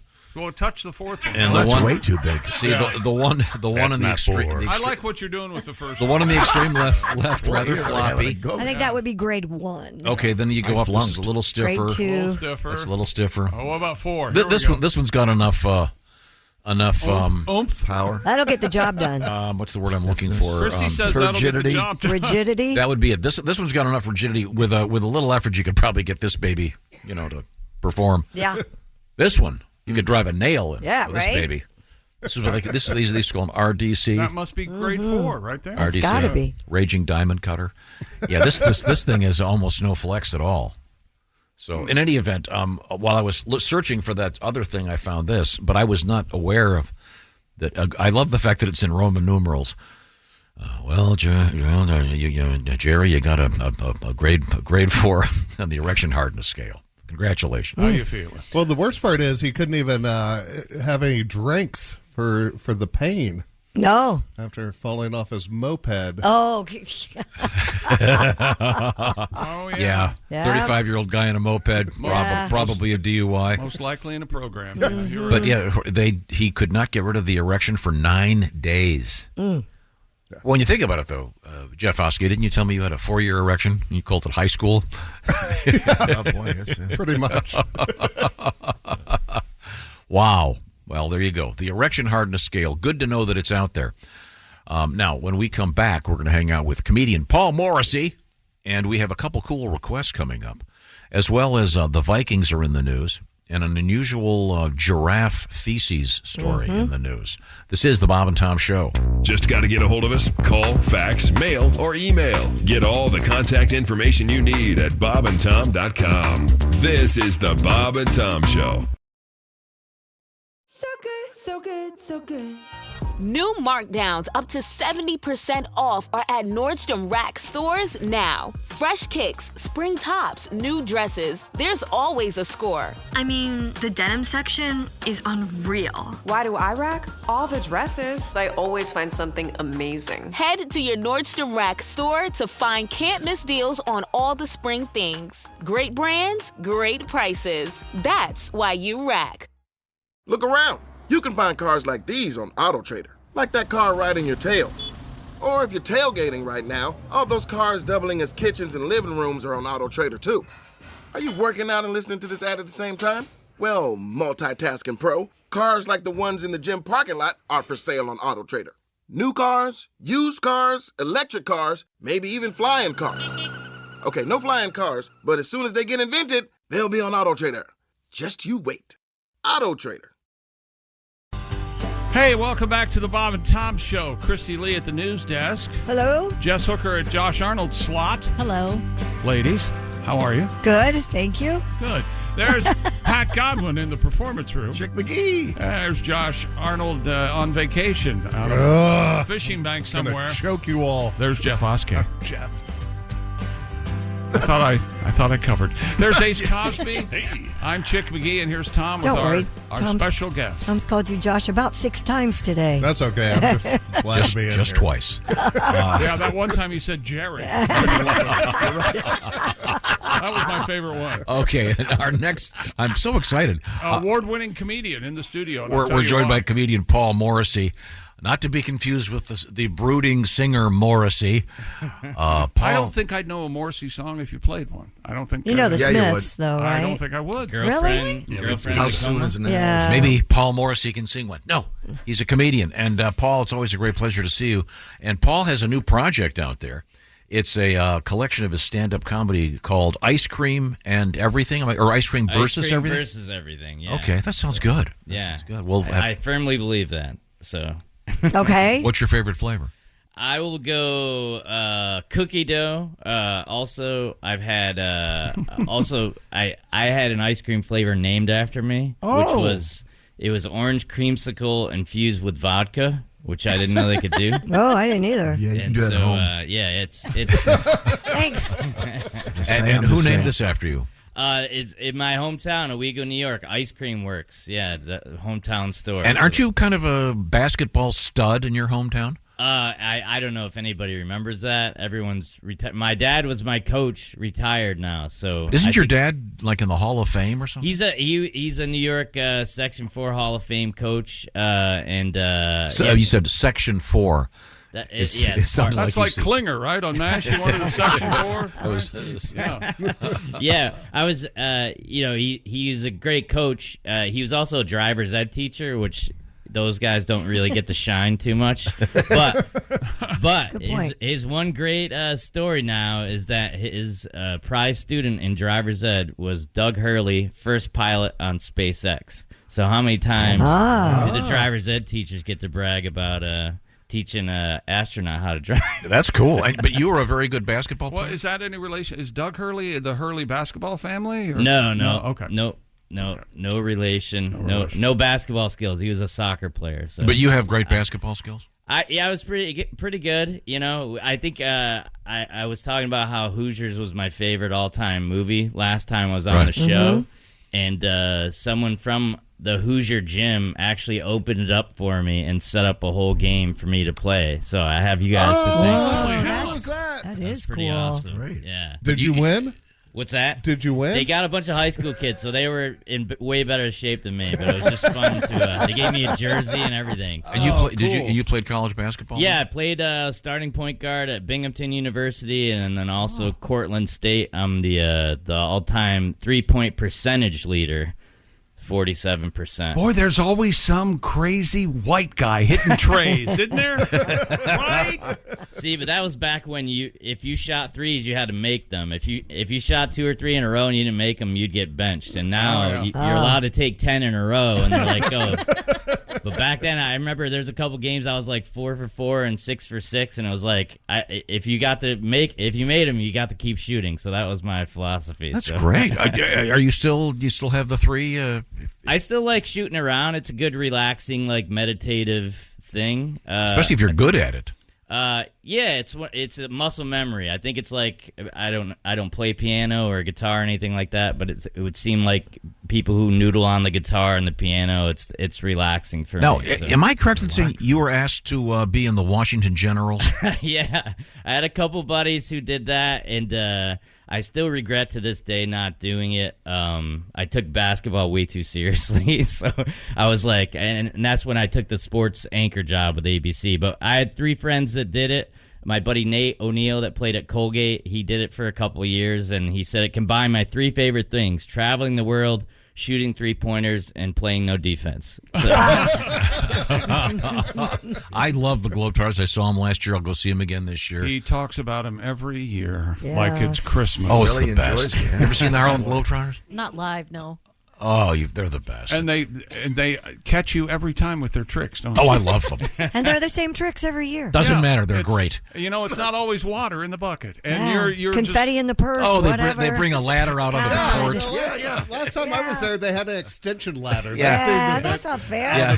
That's just poor officiating, right? Am I right on that? I mean, and of course, the Washington Generals are the team that loses to them every game. Yeah, I think they retire the team as like because I have a friend's dad who was also a coach, and he played for them in the 60s, and it was kind of during Meadowlark Lemon and yeah, it must have been like I think it was during a down period where everyone was playing in the NBA and stuff like that, and so they're trying to get attention, and so all you want as a general is like one time to get to like take them down, so like halftime they're like, if you can take him tonight, take him. And he's like, we choked so bad. We lost by like 30. Oh, that would have been quite an adventure. Paul Morrissey did not play for the Washington Generals against the Harlem Globetrotters. Do you know, Tom and I played basketball in front of a pretty full house, a charity situation. We have photos. Yes, and I was making a break as much as I could at that point for the bucket, and you fouled me so hard. So I hit the ground. And it's everything you would expect. All I heard was the crowd go, Oh. Yikes. It So was sorry. a dirty, dirty foul. My apologies.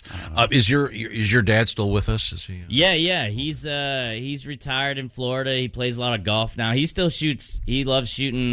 He shoots 103 free throws a day, and really? he still likes shooting around. But the full court stuff you got to put up at some point, you know. Now, if you had a free throw contest with your dad, who would win? He's still the best shooter in the family, I would say. Really? Yeah. And I was pretty good. I think I led the nation at one point during a season. Like I had a stretch of like 40 in a row or something. But yeah, I grew up in upstate New York. There's nothing else to do. So the gym had heat, and we were inside. I grew up on a farm, and I'm allergic to hay, so there's no place to go. Wow. Paul Morrissey is our guest. He's working with Tom Papa. I know you got a show tomorrow in Michigan City at the Blue Chip Casino, I believe? Chip Casino, yeah. That'll be good. Are you guys on tour, or is this just a couple shows? Just this weekend, and then we do Phoenix and Thousand Oaks in a couple weeks. Just fun theater weekend gigs with your pals. So it's now. Always good. Are you a married guy, single guy? What's happening? I am single. I don't know if that's. I don't know why I said that like it's a reality show. I am single. Naked and what was the one you were talking about? Naked Attraction. Naked and funny. How about that? Oh, yeah. Well, you've obviously showered with a lot of men. Have you seen the Naked Attraction game show? No, I haven't yet. They're totally naked all the time, man. Is that the one with the boxes? Yeah. Yes. Yeah. And if Boxes and the other things too. I had not anticipated a man's genitals on my 75-inch high definition television. So they're standing in this giant box and they start lifting the curtain. Yes. And it lifts from the bottom up. So first you see their feet, and then their calves, and just then like and then they stop at the waist. As a culture and a society, what's left? And then when they make is there going to be a show with an optically correct penis entering a woman? And they now finally we go inside. I mean, what's big fella? No, what's left? I'm seriously. But then they make the woman makes an elimination, and she poops. No. Yes, craps right on stage. Well, that's an attraction. They get rid I do not want to watch this. They get rid of such and such, and just based on he comes out. Did you see this? He comes out and they get him dressed, and then he leaves dressed, and you go, oh, that's what he looks like with clothes. So, on. wait a minute, so does the woman eliminate this person before even seeing their face? Yes. Some of them, yeah. Just based on their male then members. they come out. Yeah. Yes. So she can like hit a buzzer at any time in the point no, of the... There's no not buzzer, but the host will go. Okay, well, I guess it's time to make our first elimination. And they crap on stage. They're incredibly kind. Their comments too. They're not a little nasty. No, they're not. So it'll be. you don't want it's them very to be British. nasty. So it'll be. Well, it's small but well shaped. Chick's right. It's a I'm British show. I'm not even sure that's the best way to judge someone, right? It's not like you're in performance mode. Yeah. Yeah. You know what I'm saying? And what if it goes into performance mode? No. No. I can't imagine if anybody was. Are they allowed to do any? What's the word I'm looking Fluffing? for? Pre-gaming. Fluffing would be the term. No, but they didn't they like do something? And no Charlie Chaplin. You can't. You can't move swing it around. Okay. No. Didn't the guy tense up his abs at some point? Or Yes, something? he did a little ripple that. thing. Yeah. Has anybody been thrown out and you just hear him yell, "I'm a grower, not a shower. I'm a grower." Leave me alone. Do they get to speak to these people, or is it strictly No. based on the visual? No. I only watched like the first 10 minutes. I was surprised. It's all I could take. I had no idea what to expect, and I didn't expect what I saw. But Pat, you watched the whole episode, right? I did. Yeah. On IMAX. I really enjoyed it. No, I'm kidding. It was my home TV. One's good enough for me. Yeah. It was really interesting, though. In what way? It was wild that they just reverse the dating process and they go with the physical to get out of the way. And the last date is actually pretty cool. They're talking like it's a normal date.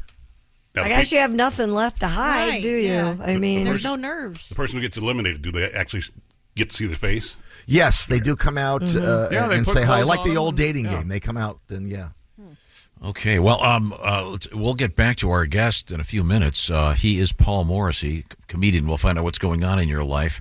Are you using the dating apps? Are you out there? Are you? Yeah. I mean, Tinder is kind of the sleazy one now. Nobody uses that anymore. It's just all fake pictures, and everyone uses the same sentence. All the women use this sentence. I don't know if You see it says, I'm fluent in sarcasm, he. Oh, my goodness. I've seen that. And then I write, I'm a comedian, so I was like, oh, that's so cool that you're fluent in sarcasm. And she's like, really? I was like, nah, I was being sarcastic. 0 for 1, I think. Not as fluent as you thought. But I think this my strategy, I want to meet a girl on LinkedIn. That's what I'm going to do. I want salary history. There you go. I want to meet a CEO. I think that's a better plan. Right now, I want to talk to you about enjoying this show with those great earbuds in your face. Raycon, everyday earbuds. They're the best. You know what time it is? That's time is right. It's Raycon's birthday. Oh. They're turning 6 years old, and in that time, Raycon's made a name for themselves in the premium audio space. Their everyday earbuds are known for delivering high-quality audio and thoughtful features like the 32-hour battery life, perfect in-ear fit with those gorgeous gel tips, seamless Bluetooth syncing, all-day wear, lasting comfort, all this at half the price of other premium audio brands. And Raycon, of course, with the 78,000 five-star reviews. And this past year, they've expanded their entire business with the introduction of Raycon Home and Raycon PowerTech. So needless to say, there is a lot to celebrate on the 6th birthday. To thank everyone who's shown them support in the past 6 years, Raycon is offering 20% off everything on their site with select products up to 40%. Celebrate Raycon turning 6, their biggest sale of the year going on now. Hurry to buyraycon.com/Tom. Use the code BIRTHDAY to get 20 to 40% off site-wide. That's code BIRTHDAY at buyraycon.com/Tom to score 20 to 40% off. That's buyraycon.com/Tom. I remember something really interesting about our guest. When we come back, I'm going to ask you about it. I say he's the most talked about comedian that we talk about and can't remember his name. That's not a compliment. I know it's not, but that's what he is. I'm sorry. Sorry, Paul. I'm sorry, Phil. That's No, what it's I Paul. Oh, was it Paul? Yeah. Okay, I'm sorry. He's Paul Morrissey. And what's Morrissey's first name? Jackass. I don't know. That's weird. This is the Bob and Tom Show. BTW, FYI. Visit Nexplanon.com RN to learn about Nexplanon. It's an adjustable implant, 68 milligrams radio pain. Or ask your HCP IRL. Okay, TTYL. This episode is brought to you by LifeLock. It's tax season, and we're all a bit tired of numbers. But here's one you need to hear. $16.5 billion. That's how much the IRS flagged for possible identity fraud last year. Now here's a good number. 100 million. That's how many data points LifeLock monitors every second. If your identity is stolen, they'll fix it. Guaranteed. Save up to 40% your first year at LifeLock.com/podcast. Terms apply. Hey, welcome back to the Bob and Tom Show. Christy Lee at the news desk. Oh, hello, chick. Hi there. I thought that was you. There's Pat Godwin in the performance studio. Hey, chick. How many songs this morning so far? I don't think I've done a one. Yeah. Oh, you have? What? You did Moonbath and didn't God, you do something else? That other one? Something else. Yeah. There's Jeff Oskay. That's right. There's So Ace. memorable, we forgot. Ace Cosby. I'm Chick McGee. Here's Tom Griswold with our special comedian guest. Thank you very much. He is comedian Paul Morrissey on tour right now with Tom Papa. And Paul is a very fine basketball player of all things. I've always thought this was fascinating. And you have the record for what, the best three-point percentage? What is it again? Yeah, Cortland State, my percentage is still the best.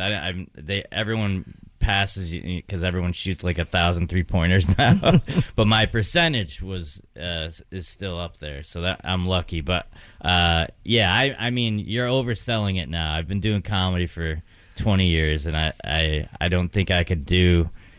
I could play 3-on-3 right now, but I don't know if I could do a full court game. What's your percentage of three-pointers when you're just on the court by yourself?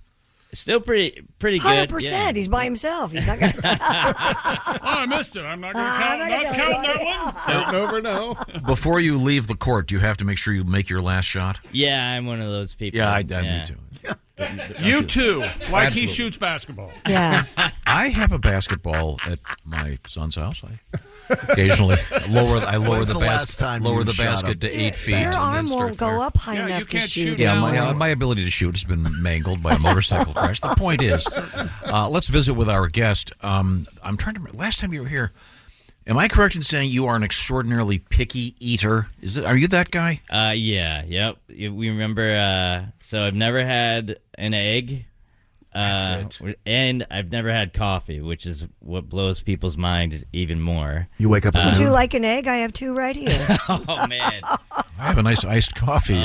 Do they give you the willies? Eggs give you the willies? I've never, I mean, it's nothing that, it's not, I can look at them. It's not like a weird thing like that. But like when you ever walk into a room and you're like, oh, it smells like eggs, is that a good thing? It's never good. Like it's always bad. Didn't you grow up on a farm? Yeah. How'd you get away with not eating eggs? Never had an egg. Coffee is the one that bugs people more. And Okay. I've never had guacamole either, which living in California, that people are you're really missing out. Saving a lot of money. Guacamole's But good. I was even Yeah, it's extra. we did a show in Long Island, and Jerry Seinfeld invited us to his house after the show, and famous coffee drinker, and Tom Papa was actually the guy who got him into coffee because he didn't drink it until he was like in his late 40s or 50s, I think.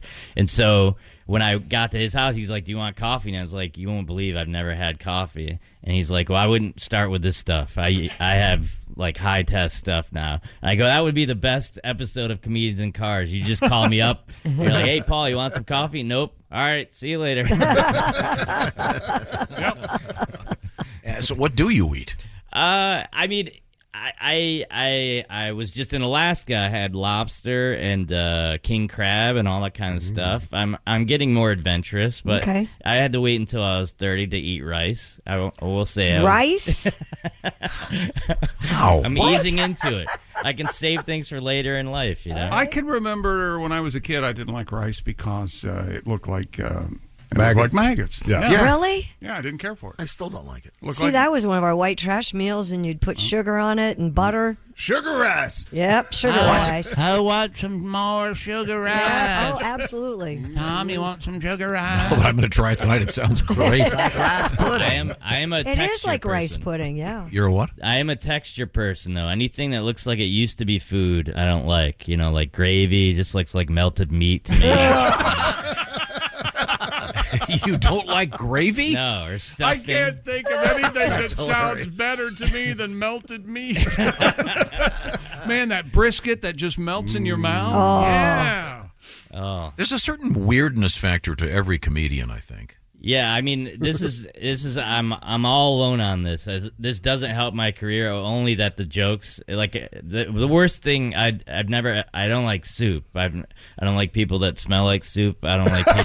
There are people that smell like I don't like people with soup recipes or get excited. How do people smell like soup? Their Pat? BO smells like soup. No, It's a I certain think Campbell's soup. I think potato soup. Yes. It's an Really? armpit. It's an armpit thing. Armpitish Pea soup issue. also. So is this why you're still single? Yeah, it might be. If they try to feed me soup, yeah. I mean, it's the watered down version of what you want to eat, And they're like, "What about chicken noodle soup? Don't you like chicken?" I was like, "Yeah, I love chicken. I just never thought that dumping a bucket of hot water on top would make it taste better." And by the way, hot water, you're dipping chicken in it. You're just drinking chicken tea. Which, if you think about it that way, you guys are the weirdos, all right? Okay, chicken tea. Paul Morrissey is our guest. Have you always? I'm sorry. Have you always been single? Is this a? No. I've had girlfriends and all that kind of stuff, but Did you ever live with one? Yes. Really? Yeah. Huge mistake, right? I don't know. I never met her. Was it just in general, though? I think keeping separate houses, wasn't that Nicolas Cage's thing where he just lived in a different house than all his wives? I think I will go that. There are that people route. who do that. It works for some. I wouldn't really cite someone who's been married multiple times and didn't he marry Lisa Marie or something? Yeah. Yeah, that's a little weird. Well, yeah. Hey, you look kind of like your dad. You mind if I sleep with you? Well, he was a huge Elvis fan, yeah. That's super creepy. Yeah. I know a guy that broke up with his girlfriend because he met her dad and she looked just like her dad, and it just completely freaked him out. Is that Seriously, right? I'm totally serious. You know what? You've done a lot of living, haven't you? Yeah, no, it wasn't me. No, I understand. I'm not kidding. I understand. The woman was very attractive, but you could tell immediately if you saw her and her dad, oh, that's obviously his daughter. But he saw that and just completely freaked him out. Yeah, I think as you get older, the red flags come at you sooner and sooner. So you can kind of like, even within like 10 seconds now, I'm like, nope. That's quick. Just smell I'm that. sure they're smell the that same neck. way, you know. Yeah. As soon as she brings the soup, I'm like, nope. Does this come out on the first date? Do you tell somebody, oh, hey... where do you go on a first date? Where do you go take for somebody breakfast? for dinner? Yeah, what do you eat for breakfast? I'll go to like a nice steakhouse. No, I love restaurants. I've worked on a couple food shows, so I like a lot of food, but then there's just certain foods that I can't stand. Okay. Have you ever been into a Starbucks? I've been into them, yeah. But you know, Your friends, you're drinking coffee, and you're just...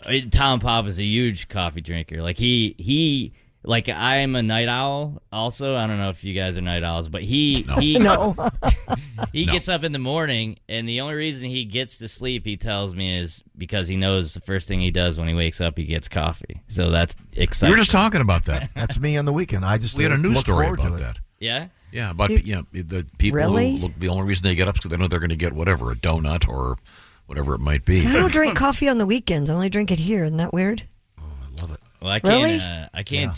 Well, I've tried all those sleep things. Like, you know, I don't. I did the Ambien thing once. That worked. Like you sleep for like a couple days. You know, you've been places. So I went to my doctor in California, and she's like, "You should try melatonin. It's organic. Your body makes it." Which she thought was going to relax me, but that just creeped me out more because I'm like, if our body makes it, where do you guys get it from? You know, isn't that I'm just picturing warehouses of people hanging upside down, tubes coming out and being drained for their melatonin.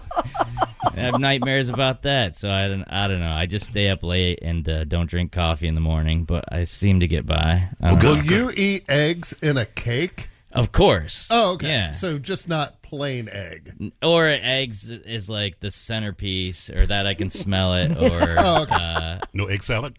No egg salad. Oh, it's delicious. No, it's Man, I love egg salad. Are you serious? Man, I love egg salad. Gas station egg salad, even better. Yep. Yeah. Take Gas a station, chance. Yeah, gas station tuna. Sure, you'll cramp up every now and then, but Our guest is comedian Paul Morrissey. So your dad was a famous college basketball coach, is that, or high school? He coached high school and junior college, and he also played at Cortland State, the same place that I played at, so which is pretty cool. Okay, what about your mom? What's she up to? She is running her 30th New York City Marathon. Wow. In November 6th. She's Good for 76 her. years old. Yeah. Wow. So, what, chick not impressed? No, Nope. I don't care. That's amazing. That is amazing. Of course it's He's like, did she win? I don't know. What are we supposed to get excited? Yeah, what the hell? I mean- No, she's in her new age group now, 75 and up. Oh, okay. She won a Tiffany plate last year. Oh. Yeah, the age group is 75 to dead, which I feel is a little insensitive. Oh, wow. I guess Yeah, that is just awful. I guess even if you die during the race, you get a plate dropped on you, and it's kind of like unreal. I put a plate up on the coffin. Wouldn't that be nice? Yeah. And again, I this is no offense. I'm sure she's a tremendous athlete. I don't care for the plates. Yeah, I know. You have had this this thought for a long time. I like the cup. Yeah. America's Cup. Wimbledon, I believe, a plate? awards a plate. Yes. And I'm a you- little over the rings at this point. It feels like everyone gets a ring for something now, ever since, like, I don't know if it was Super Bowls that made it famous, but now, like, high school soccer kids get, like, rings, like they won the Super Bowl. Yes. Yeah, Wow. it's- Football teams in high school, all the high school kids now get a Well, it's ring. not- I mean, whatever. Give them some honor. I understand that. But even the high school ring is stupid if you think about it. It's like proof for finishing you finished 12th grade. Is that like to brag about? Remember you when you got a class ring? Yeah, you wear a class ring, and that's good for like a year. And then you get to college, like, we know that you graduated high school. Everyone did. That's why we're here. those Herff Jones folks are good salespeople. Yes, they are. We Do love you them. have a high school ring? You know I don't have a high school ring. I pawned my high school class ring during the gold boom of the 80s. You remember this What'd story? you get for it? I forget. You bet on the Generals? $100 or something. Yeah, something like that. $100. Something like $100. that. That's well, good. Gold then. I mean, I it got really 90 took, for my wedding ring. It really took off. You got 90 for your wedding ring? Well, I paid 2 for it. Okay. That's pretty good then. Yeah. Well, now, our guest is comedian Paul Morrissey. And Paul, I'm sure that as a veteran, as you pointed out, veteran stand-up comedian, 20 years in comedy. Oh, no. But also as an athlete, you understand the various aspects of athletic pursuit. And even the finest athletes, for example, Tiger Woods even took golf lessons, even after he was while at his peak. Is this where we are? It's time now for a little comedy lesson for our guest. Ladies and gentlemen, I know you didn't know this was coming, but ladies and gentlemen, without any further ado... Who's that sexy man with a deep voice? Ace Cosby, here he is with his joke of the day. Hey, chick. Yes, Ace. It's Halloween season. You ever thought to yourself, why don't more ghosts do stand-up comedy? Have I ever thought, why don't more ghosts do stand-up comedy? No, I haven't. Well, they're always getting booed. That was Ace Cosby's joke of the day. I don't think that was written right. No. That was hilarious. No, it doesn't work the way you wrote it, which I'm still waiting for your jokes for my segment. He's kind of mad at you about that. But I got to do Halloween for Josh, see. It doesn't matter that it's Halloween. The way you phrased it was What's wrong with that? incorrect. Okay, correct it. Okay, say it again. Fix the joke, baby. Say it again. Why don't more ghosts do stand-up comedy? And what's the answer? They're always getting booed. Boo. Okay, I can fix it. Okay, go ahead. I don't know if you're thinking the same thing. Why are ghosts bad audiences for comedy shows? Oh, there you go. Because they're always Little tweak there. Hey, I'm fixing a dead horse here. I don't know. Yeah, exactly. There it is. Thank you very much. Okay, let's grab a quick news story out of Christy Lee. Well, a New Hampshire pilot is accused of stalking an upstate New York woman using his small plane. That's right. Authorities in Vermont were notified that Michael Arnold was being investigated on suspicion of stalking the woman. Is Schuylerville? Is that how you say that? I think so, yeah. He had been served with a temporary order of protection that specifically ordered he cease and desist from flying any and all aircraft while the order remains in effect.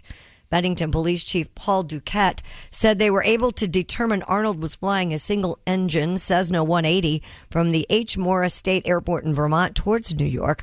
The 65-year-old was charged with aggravated stalking, impeding, providing false information to a police officer, and resisting arrest.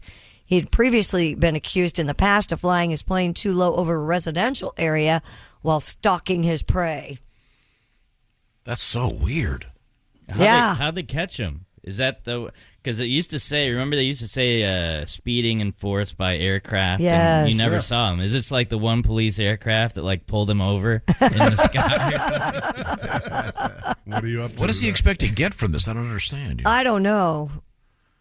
I mean, he could tell where she's going and whose house she's going. You know, he can could follow her car and stuff. Oh, jeez. Is he dragging a message behind him? Marry me, Sylvia. Where are you going? Skywriting I dick love you. pic.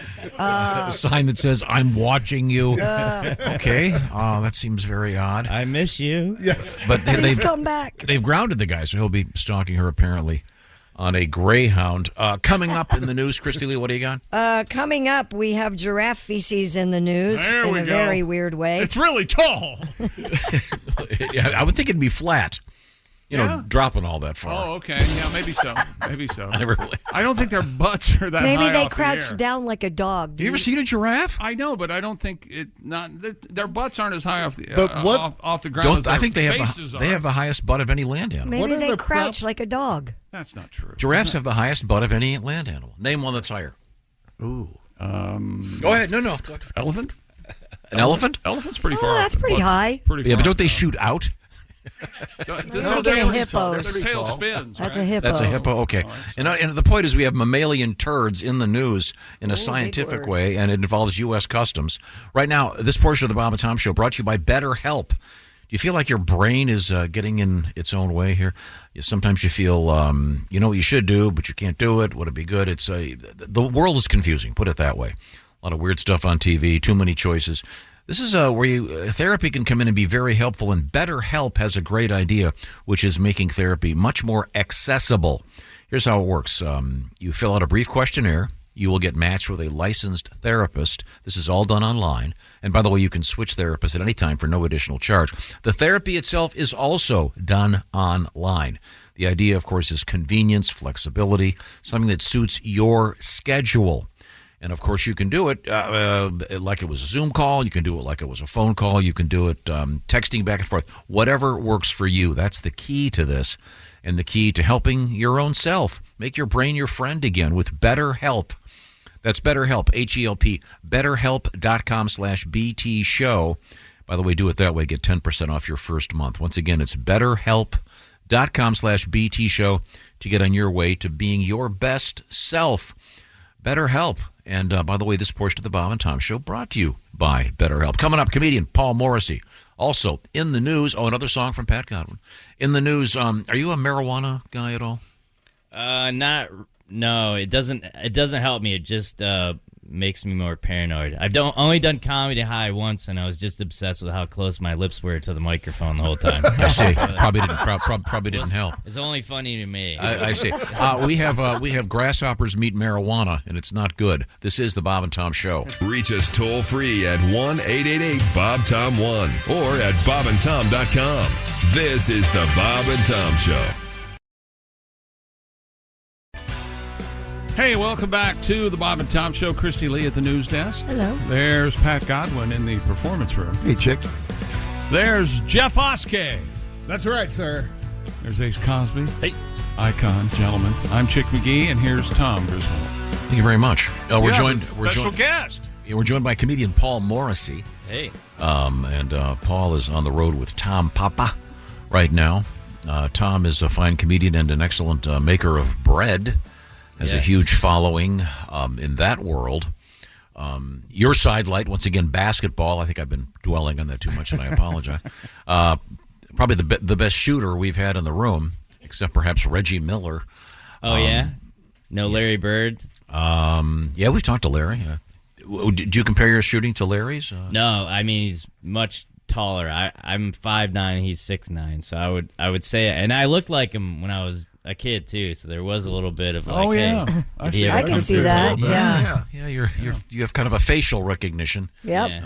But no diminutive Larry Bird. I was going to say a little shorter. I feel that wasn't flattering. All you guys at once are like, oh yeah.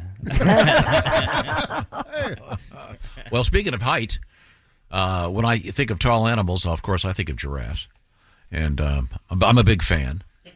And we had a big giraffe story a couple months ago where there was a giraffe born that didn't have any spots. Yeah. If you remember that story. But this is a little bit different and very weird, I think. U.S. Customs agents stopped a plane passenger who was carrying giraffe feces into the country. The passenger, returning from Kenya, arrived at Minneapolis-St. Paul International Airport, where she was selected for inspection by CBP agricultural specialists. The passenger declared the giraffe feces and stated she planned to make a necklace with the droppings. She also told agents she had in the past used moose feces at her home in Iowa. The box was seized, the excrement destroyed by steam sterilization. Why would you want? I don't understand. What do you carve? Is giraffe feces extraordinarily hard? I am not familiar with my giraffe feces. The picture I saw, they look like big lumps of black coal. I don't know. I mean, is that for your boyfriend? Here's a heartfelt gift. It's made of giraffe turds. Have we determined, am I correct in saying the giraffe has the highest? I don't think anybody really did any research on that. I think, by gosh, we should get on this. What's the problem, though, with giraffes, Chick? Well, their necks is too long. That's the problem. That's right. Yeah.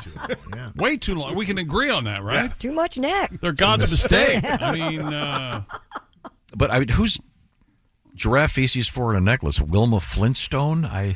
Who'd want it? Does she have a tall neck?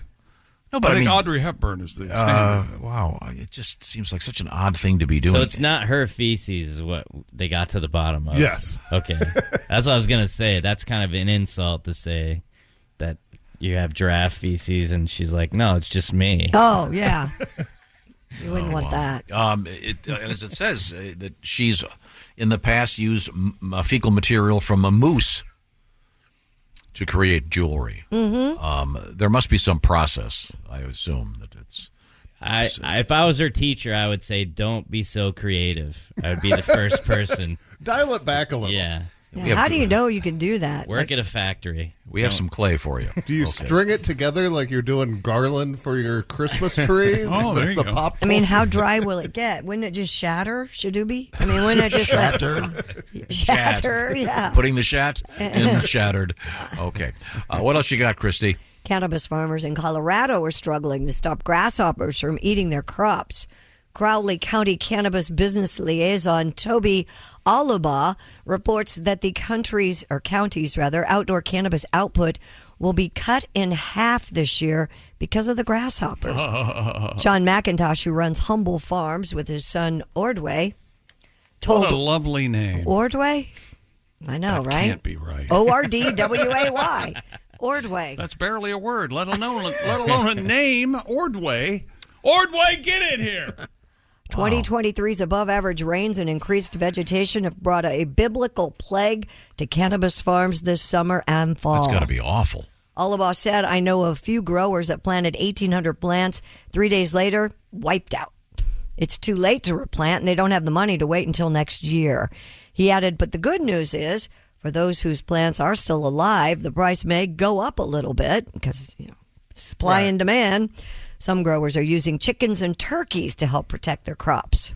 Do they eat grasshoppers? They must. Oh, yeah. They'll eat anything. Love them. Yeah, you had chickens. Yeah. They'll eat mice. What? Oh, that's the best part. Like, if one of them catches a mice, like 9 of them will come and just rip it to shreds, and they'll go running off. Do you still have chickens? No. I got tired of running an all-you-could-eat buffet for the neighborhood raccoons, so I stopped that. And let me tell you something. The raccoons miss it. Yeah, I bet they do. I started trapping the raccoons, and I would drive them to this abandoned car lot and release them. But I moved like 19 raccoon. Like, there's more raccoon than chicken, so I finally gave up. And all right, they're nasty, right? Oh, raccoons? Oh, yeah. And here's a little hint. If you are going to transport it and you put it in the trunk of your car, they just pee everywhere. Oh. So, yeah. I thought that was a mob hit. He's like, I was bringing him to an abandoned car lot and rough him up. And when you let them go, like, you have to run the other way. You hope they don't. Oh, they're going to attach you? Oh, yeah, they'll come at you. Well, they should be grateful you dropped them off and didn't do something worse. No. So I throw them in a creek. Yeah. In the cage. Oh. Well, I know someone that did that. Why do you share stories like that? Truth hurts. My mind plays tricks on me enough. I don't need you putting wood on the fire, if you will. Sorry. No, that's rather common, I think. I don't think that's common. Pest control. That is a weird thing about Colorado. They have animal, like I worked at it was called La Junta, Colorado, which is like kind of more east, and they're like, this is our yearly tarantula migration, so the highway is closed because there's so many tarantulas crossing. I'm like, I don't even want to do a show here. Yeah. I go, I'm not staying in a hotel in this town when there's a tarantula migration. Do they have a sign on the side of the road? Yeah. With a tarantula on it? Yeah, they close it down because it's so, like, serious? there's videos of it. It's terrifying. Oh. And that'll keep you up, chick. Holy hell. Wow. What's wrong with you people? Okay, well. Is it just once a year? I think so. Hopefully. No, not now. Every night in my dreams now. Yeah. Yeah, I had a vacation ruined by the turtle thing. Oh, the loggerhead turtle. Yeah, the sea turtles. They were dredging the shore. They closed the beach. Yeah. So that was. You didn't know till you got there? No, I didn't know they got there. There was literally that the same police tape blocking the beach. Was that the same hotel that had the pillows were full of tennis balls? No, that was different. That was a different hotel. That was worth, but just as expensive. Okay. When we come back, we're hanging out with comedian Paul Morrissey on tour. By the way, Saturday night, Tom Papa, Paul Morrissey, Blue Chip Casino, Michigan City. Paul's new project is entitled Ice Cream versus Everything. I want to know more about that. This is the Bob and Tom Show. Add to or continue the conversation. Check out the Bob and Tom Show on Facebook. Get the link at bobandtom.com. This is the Bob and Tom Show. It's time to rewrite the vacation rules. With Royal Caribbean, your family can look forward to just about anything. Break the thrill barrier, roaring down the tallest water slide in North America. Jump into breathtaking jungles and jaw-dropping coves. Vibe off the charts on our private island Perfect Day at Coco Cay. And end the day knowing things are just getting started. Because this isn't just any vacation. This is all the vacations. Come seek the Royal Caribbean. Ships Registry, Bahamas. Hey, welcome back to the Bob and Tom Show. At the news desk, it's Christy Lee. Oh, hi. There's Pat Godwin in the performance room. Hello. He's got that keyboard, got that guitar, got a microphone. Maybe a song this time. Sure. There's Jeff Oskay. Oh, hi. Ace Cosby's here. Hey. I'm Chick McGee, and here's Tom with our special guest. He is comedian Paul Morrissey. Mr. Oskay, by the way, your special segment, I assume, coming up? Is that correct? Next break. Okay, very good. Things we failed to mention in the news. Mr. Oskay sitting in for Josh Arnold, who was fishing. He's in a fishing tournament. Our guest, Paul Morrissey, working with Tom Papa, doing a little mini tour. I know Saturday night they'll be at the Blue Chip Casino in Michigan City for some great live stand-up. And we were talking a little about your life, and you have a new project out there. It's a recording of stand-up. And you did this where? It's called Ice Cream versus Everything. It's a comedy album that I recorded at the National Comedy Center in Jamestown, New York, which is the birthplace of Lucille Ball. Oh, yeah. So it's this $50 million museum. They have George Carlin's archives and Carl Reiner, Mel Brooks, everything. And it's and they've always had the Lucille Ball museum. They do a festival every summer, but they have the Tropicana room from the I Love Lucy show, the set. And so that's where I got to record the album. That there. is cool. So, yeah. So we did 4 shows there. Wow. And so we put the album out in August, and it got to number 3 on the iTunes chart. So I'm just trying to get people to listen to it however people do it now. Spotify, Apple Music, all that kind of stuff. Just go to paulhasawebsite.com. Your website is paulhasawebsite.com. Yeah. Okay, easy to remember. And it's Ice Cream versus Everything. And we've established that you're a very picky eater. Yeah. You've never eaten an egg, but you do love ice cream. I do love ice cream. My favorite is Neapolitan, which is, if you don't know, Neapolitan is an Italian word that means 2 good flavors, 1 disgusting one. Which one do you Which one abandon? is your disgusting? You know what it is. No. It's strawberry. I know. No. It's a Strawberry, disgusting yeah. one. It Not is. strawberry. You eat the is chocolate not first or the vanilla? Vanilla. I'm old school vanilla. I like am that. too. My favorite flavor, vanilla. Yeah, and that's how you know Ben and Jerry didn't smoke weed one day, because there is Ben and Jerry's vanilla. Yeah, so with Neapolitan, I can remember as a kid, it would always be the Van Chalk Straw. Yeah, and then the strawberry would always be freezer burned. Yeah. You'd open up the fridge and it'd be like a hard rock pebble of strawberry in it, and you just break your teeth on it. So What's your ice cream of choice, Christy? I liked the strawberry. Right now it's vanilla. Although I did, in your honor, have butter pecan the other day, because you had mentioned it. Yeah, my mom used. I'd never had it till last year. My mom used to always get it, but I'm going to try this in honor of my mother. Very good. Wow, I wish I'd known earlier. My favorite is English toffee, but you don't see it anymore. Jeffrey, what's yours? I like a vanilla, but can we all agree that the banana split is too much? Too much, I agree. Too much everything? Yes. Oh, especially nothing is worse than that pineapple. Yeah, like the preserves that they dump The over the worst. top. Why did they put pineapple on there? Who is still eating the banana split? Yeah, that's a weird one. It's overdoing it. It's like, because I knew I had a problem with ice cream when I went to a nutritionist for the first time, and they always just ask you what you ate that day, and you always lied so you don't sound like a fat slob to this person. So she was like, "Oh, what'd you have for lunch?" I was like, "I had a sandwich, no mayonnaise, no cheese." She said, what kind of bread did you use? I was like, chocolate. What kind of sandwich? I was like, it's an ice cream sandwich. That's when I knew I had a problem, I think. I do love an ice cream sandwich. But they do that's another one that What? they overdo it with. They'll use like full cookies now. Yeah. You just need like something that's like a little bit of flavor. You don't Just want the too traditional much sugar. ice cream sandwich. You can The make those at home. rectangle. We did that once. Of course you did. Let me ask you something. How much you think an ice cream sandwich costs? Oh, no, it's prepackaged in the box. Oh, it's a at the disaster. grocery store. Yeah. Yeah, it takes a lot of time. Costs a lot. It's like when $250,000. sometimes for the we'll do ice the cream home, we'll do the sandwiches you're pizzas at home. Yeah. Or I'll go and I'll buy the pizza dough. Sometimes you make the pizza dough from scratch. So you're talking hours of activity. You've just spent $40 on the materials. You could have bought a delightful pizza for under $20. Oh yeah. But it's the journey, chick. So when you made the ice cream sandwiches at home from scratch, did you make them with cookies or did you make them with the traditional? There's an ice cream. It's a kit to make that chocolatey bread. Right. And it comes out real thin, like it comes out real Just thin. let him go. Yeah. Ask Tom Papa. He's a baker. He'll know about Because I'm this. sure you're better at it than Ben and Jerry. I'm positive.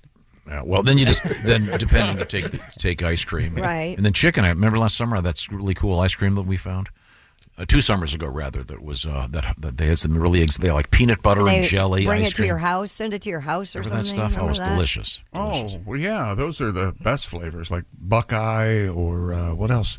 There's a butter pecan that they make that's crazy. It is fascinating. It's a great thing to like be known for because whenever you go to a town, people are always like, "You got to try this flavor, or that flavor." And we did Cincinnati. They have a Graters. Sure. Yeah, absolutely. Yeah, Which their flavor is black raspberry chip, which I don't know if they make that anywhere else. That's a good. That's a weird, chocolate chip with black raspberry is amazing, but it's like a regional thing. So I love finding those little.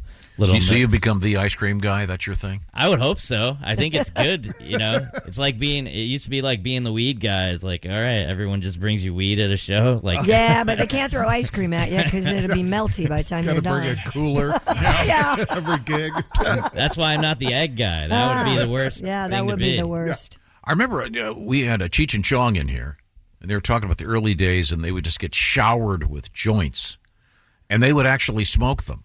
Yeah. And you think about today the odds are something's Don't go gonna, down this road. Yeah, you don't want to be doing that.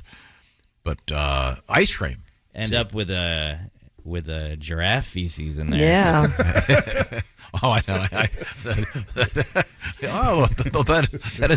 That isn't cookie dough. That's giraffe poop, which was in the news earlier today. The album is called Ice Cream versus Everything. So you talk about ice cream?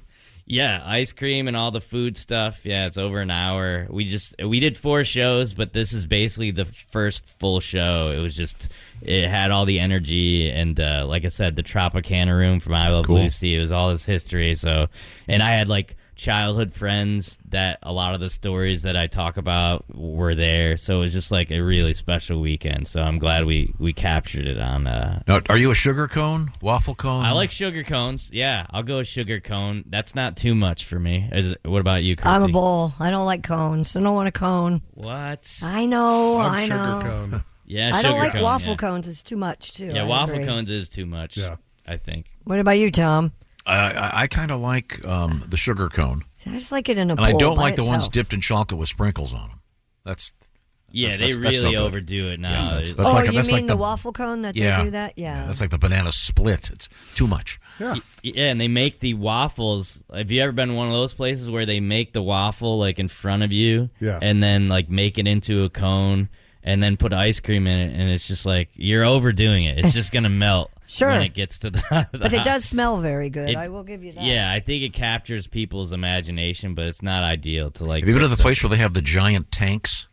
Oh yeah, the liquid nitrogen. Yeah, that's place? super cool Yeah. and delicious. My best, my favorite place isn't open anymore, but in LA they used to have this Cafe 101. They had these giant waffles for breakfast, but at night when people were drunk, they would put brownie mix in them and just make a waffle brownie sundae, which they would put a big thing of ice cream in it, and like 4 people would just go down. It was the best thing I've ever had in my life. Why did that close? I don't know. That sounds like genius. They should have franchised it. Right now, I can assure you that Mr. McGee That's right. will be drowning his sorrows today after his beloved Washington Commanders. Whatever they're called. Dropped it to the hapless Chicago Bears. Not so hapless anymore. But you'll be home enjoying your security. In the fetal position under my scrunchy blanket. That's right. Chunky blanket, I'm sorry. Simply Safe Home Security is my home security. It could be yours, too. Design it yourself, do it yourself, online. Now at Simply Safe Home Security, they have a revolutionary innovation, a 24/7 live guard protection designed to help stop crime in real time. Now, if an intruder breaks into your home, Simply Safe professional monitoring agents can actually see, speak to, and deter them through Simply Safe's new Smart Alarm wireless indoor camera, stopping them in their tracks. 24/7 live guard protection made possible by the new Smart Alarm wireless indoor camera, available with the Fast Protect monitoring plan. It's the only indoor security camera that can trigger the alarm and instantly deter intruders with a built-in siren. Install your way, do it yourself in about 30 minutes, like I did, or you can have a Simply Safe expert set it up for you. Either way, it's so easy to protect your home.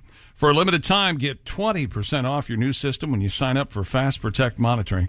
All you have to do is visit simplysafetom.com. That's simplysafetom.com. Remember, there's no safe like Simply Safe. Coming up, news we failed to mention with Jeff Oskay plus comedian Paul Morrissey. This is the Bob and Tom Show. No Contest Wrestling, where O'Shea Jackson Jr. and TJ Jefferson bring their hot takes with the biggest names in the game. Ladies and gentlemen, Braun Breaker. Welcome to the pod. My aspirations in life, I always wanted to be a WWE superstar. The Prodigy, Roxanne Perez. I got to talk about the Hugger cosplay. I mean, it was perfect, wasn't it? You know? LA Knight. What am I doing here? At this point, I can retire. See you, everybody. The No Contest Wrestling Podcast, part of the Rich Eisen Podcast Network. Follow and listen on your favorite platform. Hey, welcome back to the Bob and Tom Show. Christy Lee at the news desk. Hi. Pat Godwin in the performance room. Hey, chick. Still no songs. There's Jeff Oskay. Hello. There's Ace Cosby. Hey. I'm Chick McGee, and here's Tom Griswold with our special guest. He is comedian Paul Morrissey, working with Tom Papa on the road. We'll get a song out of Pat in just a few minutes, but as you can see, we have another special guest in the studio. He is... Oh, yeah, he's got the tie on with the his special, face on. Very special tie. That's really beautiful. That. It's a gorgeous tie. It's Jeff Oskay, and right. Jeff has a special segment called News We Failed to Mention. Jeff, take over. Go ahead and cue my music, Tom. Okay, let's go ahead. We give you a lot of the news each week, but we don't give you all the news, so I'm here to give you the news that we failed to mention. Here's Jeff Oskay. A truck spilled lemons on the highway, causing a backup during the morning commute on a New Jersey highway. What you failed to mention, when life gives you lemons, you better call your boss and tell him you're going to be late. Yeah. No? Okay. Yeah, there you go. Just for the record, I'm not proud of any of these this week. I spent upwards of 12 minutes yesterday working on this. A 10-year-old girl from Malaysia set a new world record by arranging a chessboard while blindfolded in a remarkable 45.72 seconds. What you failed to mention, I mean, at least that's what they told her. Oh, okay. I see. These aren't going to get better. Okay. A shirtless drunk suspect led police on a slow-speed chase in a golf cart down in Florida. What you failed to mention probably looked a lot like Jimmy Buffett's funeral procession. Shirtless drunks on golf carts. A tortoise that escaped from a vet was located 2 miles away a week later. What you failed to mention, if I've said it once, I've said it 1,000 times. Always air tag your tortoise, people. It just makes good sense. Yeah, I make each one of my kids swallow an Apple AirTag before they leave for school each morning. Do you? Yeah, I put an AirTag on their bowl of Apple Jacks with all the weirdos. I want to know where they're at. That's right. Josh is out fishing with his brother in a bass fishing tournament. What you failed to mention, those of you who watch us on the YouTube, they noticed that Josh is looking great lately. Yeah. He's dropped a lot of weight. He's on this new, I only eat what I catch fish diet.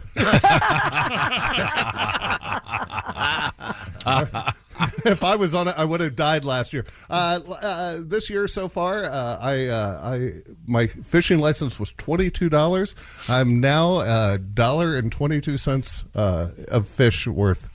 That's all I've caught. That's all you've caught? Yeah, I'm down around $18 in fish. A man in Florida was selling fake Viagra. What you failed to mention, authorities were tipped off when the warning on the side of the box read, if you experience an erection lasting longer than 4 hours, you're one lucky son of a bitch.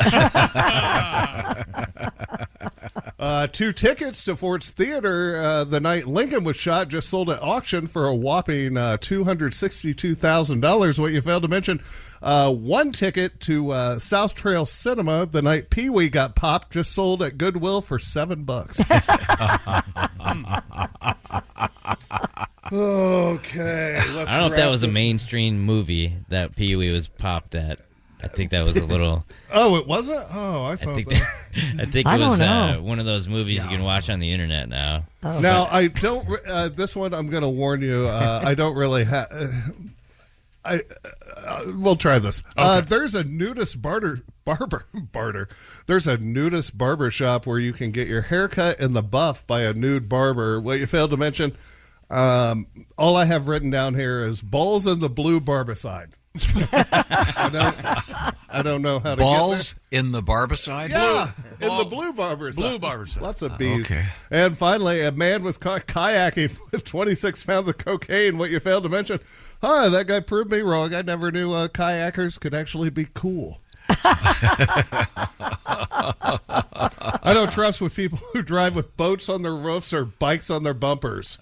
They're so, look at me, I live an active lifestyle. I'm better. Okay.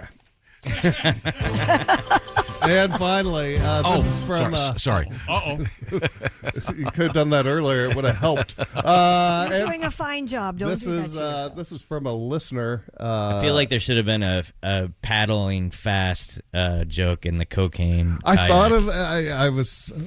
Yeah, he was paddling Dude, so I was fast. all around. The kayak had a wake. Yeah, I tried something about passing the other boats. Yeah. I was with you. I sailed couldn't around the make it world. work. Yeah, water skiing behind the kayak. Oh, that would have been so much better. We should have workshopped this yesterday. Sorry. Christy, this is from a listener. Christy mentioned in regards to several late night shows returning from the writer's strike that it is still unclear what is going on with Saturday Night Live. What you failed to mention, that has been the case since 1992. That's from Chris. That was the best joke of the day. Thanks, Ace. You do need my help. No, I needed everyone's help today. This has been Jeff Oskay. News you failed to mention. Thank you very much. I like that outro. Okay, I just Googled this. I'm looking at these Ford's Theater tickets. This is really pretty cool. Yeah? Yeah, it says Ford's Theater Friday, dress circle, and then it says section, and there's a blank spot. It's been filled in pencil. And Forge. Pencil? I could have done that yesterday. It looks like it's kind Exactly. of it's sort of a flourishy, if that's a word, like handwriting. It looks like it's either seat 42 or seat number 2 and seat number 1. See, they couldn't fake that. No. What was the convenience charge back then? Yeah. See, that's the problem. They One sold for what, a couple $100,000 bucks? Yeah. Yeah, the Ticketmaster fee. Oof. Does it have the face value on the ticket? I don't think so. Although that's a fair question. No, not this photograph. You can't see the whole ticket. It's taken at an angle. Mm-hmm. I mean, wow, that's history. I wonder what the junior mints cost in the lobby of Ford's Theater. It's still there, right? Ford's Theater. It's a museum, I think, right? I have no idea. You know me. I know nothing about history. I mean, it was there when I was there, and I was pissed because we couldn't get seats in the splatter zone. Oh. It's like a Gallagher show. They reenact it. No, splatter zone. No bullet to the head comedy here. Okay. So sorry. Well, on that note, a new study reveals cannibalism was a common funeral ritual in Europe 15,000 years ago. Oh, sure. In Europe, sure. Yeah, while researchers previously found gnawed bones in human skulls that had been modified into cups. We had that story earlier. This new study suggests these were not isolated events. Experts at London's National History Museum reviewed studies to focus on 59 sites across Europe that date to the Magdalene period, about 11,000 to 17,000 years ago. 15 of the sites showed evidence of cannibalism, such as chew marks on bones and bones broken in a way to extract marrow for nutrients. But how do they know it's not an animal? I don't know, Tom. I'm not a scientist. Probably the bite marks. They would Okay, be they able could to tell. tell how big the teeth are. Did they have? Well, they could tell the bones. Wouldn't they know if they were human or not? They would know. Well, they know Right, the but they bones don't are know human, who but the ate bite it. marks, I'm wondering Oh. if it could have been some critter. But the point is, it's as a funeral. What a weird way to go to a funeral. Yeah. You know, I mean, it's nice to go to and get the the egg salad and the Jell-O, but do you really want? Well, I call this sloppy Joe. No, it's the decedent. The ritualistic It's Joe manipulation. himself. The ritualistic manipulation of human remains suggests that cannibalism was a burial practice rather than supplement to their diet.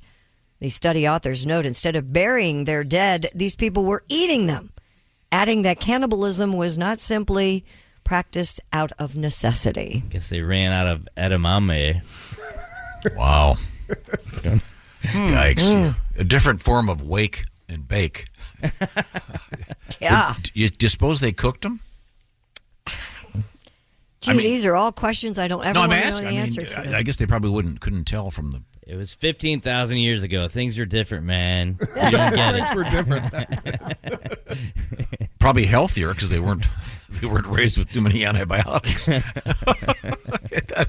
That's terrifying. Can you imagine you go to a funeral and you eat the decedent? Wow. Now, talk about terrifying. This is modern day. Authorities are investigating the improper storage of human remains found at a Colorado funeral home that performs green burials without embalming chemicals or metal caskets. The investigation centers on the Return to Nature funeral home outside of Colorado Springs. Return to nature. The local sheriff's office said that it's working with state and federal officials on the investigation. Family members who used the funeral home were asked to contact the sheriff's office that said they would release more details at a news conference later today. A woman who lives near the funeral home said yesterday she noticed a putrid smell in the area in the recent weeks. Yikes. Well, Yeah. that actually reminds me of a story that we had earlier this week. And Pat, I think this leads to a song. And I don't know if you've heard this story, Paul. This involves, you might be aware of this because it's kind of, it's northeast. Pennsylvania, there's a famous mummy called Stone Man Willie. Have you ever heard of Stone Man Willie? No. Because you'd heard of him, right? Right, Pat? Oh, yeah. It's And a big story for a long time. Yeah, Stone Man Willie, it's a mummified corpse, and it's been on display for 128 years. And the story basically is this person, this was a real man, was apparently an alcoholic who, according to this news account, died of kidney failure in a local jail in 1895 after being arrested as a thief. The Almans Funeral Home in Reading, Pennsylvania, said that at the time, in 1895, he was, quote, accidentally mummified by a mortician experimenting with new embalming techniques. Whoops. This guy's body was then placed in a casket, and it's been on display ever since, dressed in a suit with a bow tie. But in any event, they apparently, recently, after examining various documents, have discovered who this person really was, and they are going to give this person a proper burial in a local cemetery after all these years. And there's a pretty gruesome photograph if you go online, kind of creepy. But he's been known for years as Stone Man Willie. And Pat, you have a tribute? I do. I know a man named Stone Man Willie. A mummified man, that's awful silly. He was jailed for being a fall-down drunk. They never buried him, boy, he stunk. Mortician made experiments with embalming fluids and cements. Poor alcoholic had many beers, never got a grave for 100 years. Man died Man died. They never buried him. Crazy man died. Woo! Stone Man Willie. Right? Again, Stone Man Willie to me sounds like a band at one of the music festivals. Hey, do you Stone Man Willie open for Fish? And be one of those bands where there wasn't a guy named Willie. I thought that was going to end up being a Keith Richards joke when you were explaining it. Stoned What Man happened to Willie. him. Yeah. And he's now the Rolling Stones guitarist. It's really gruesome. And I don't know if today is the day they're going to release but they know who this guy actually was. But Really? yeah, dead for quite a long time. What if it were Zachary Taylor, former president of the United States? How about I doubt that? it. Nothing? Okay. Rutherford B. Hayes. Could be. Now, we learned the other day it was, wasn't it the birthday of Chester A. Arthur? Yes, it was.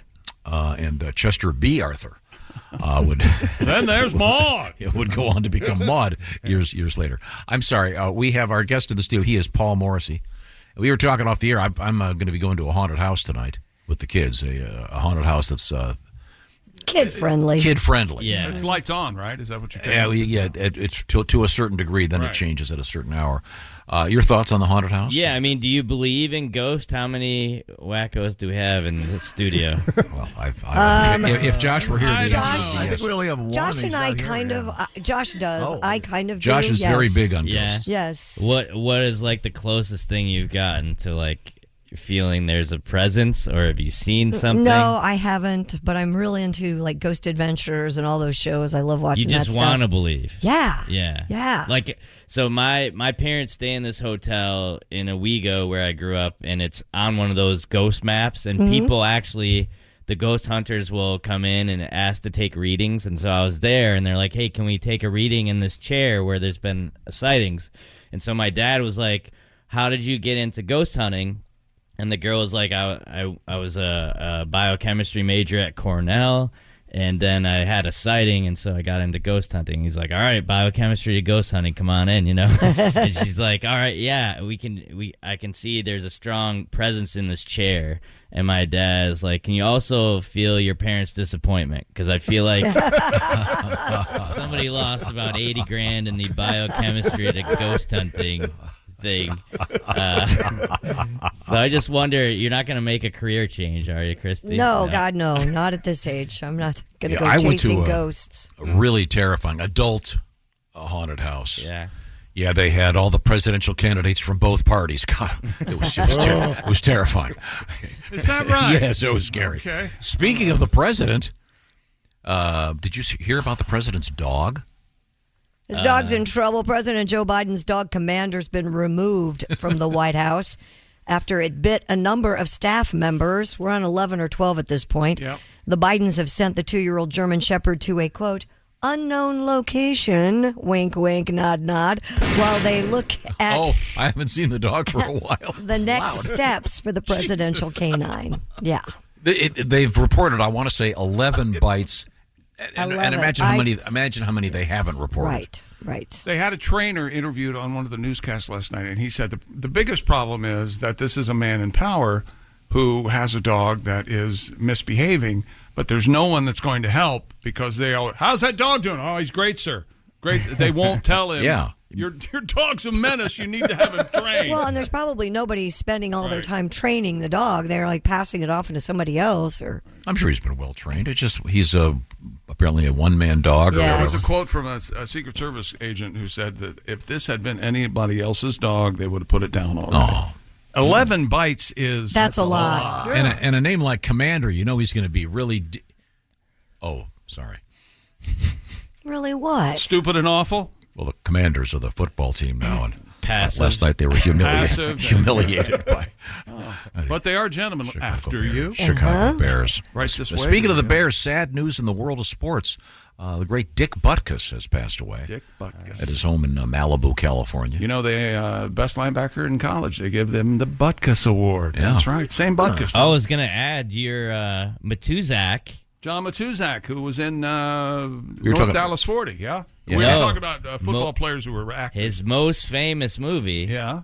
He was Sloth in the Oh, Yeah. I had John Matuzak. I'd forgotten about that. Yep. I'm a little bit too old to have enjoyed. He was Goonies. also on Saved by the Bell the college years. You didn't like the Goonies? Is there no end to crappy television? What is it? Saved by the Bell, the college years. Now, was that on prime Ace. time We or love Saturday that. morning? I can't imagine it wasn't on in prime time. My goodness. For a couple weeks, anyway. Yeah, right? Our guest, Paul Morrissey, has a new project out there. It's entitled Ice Cream versus Everything. You'll find it where you find stuff. It's on the internet.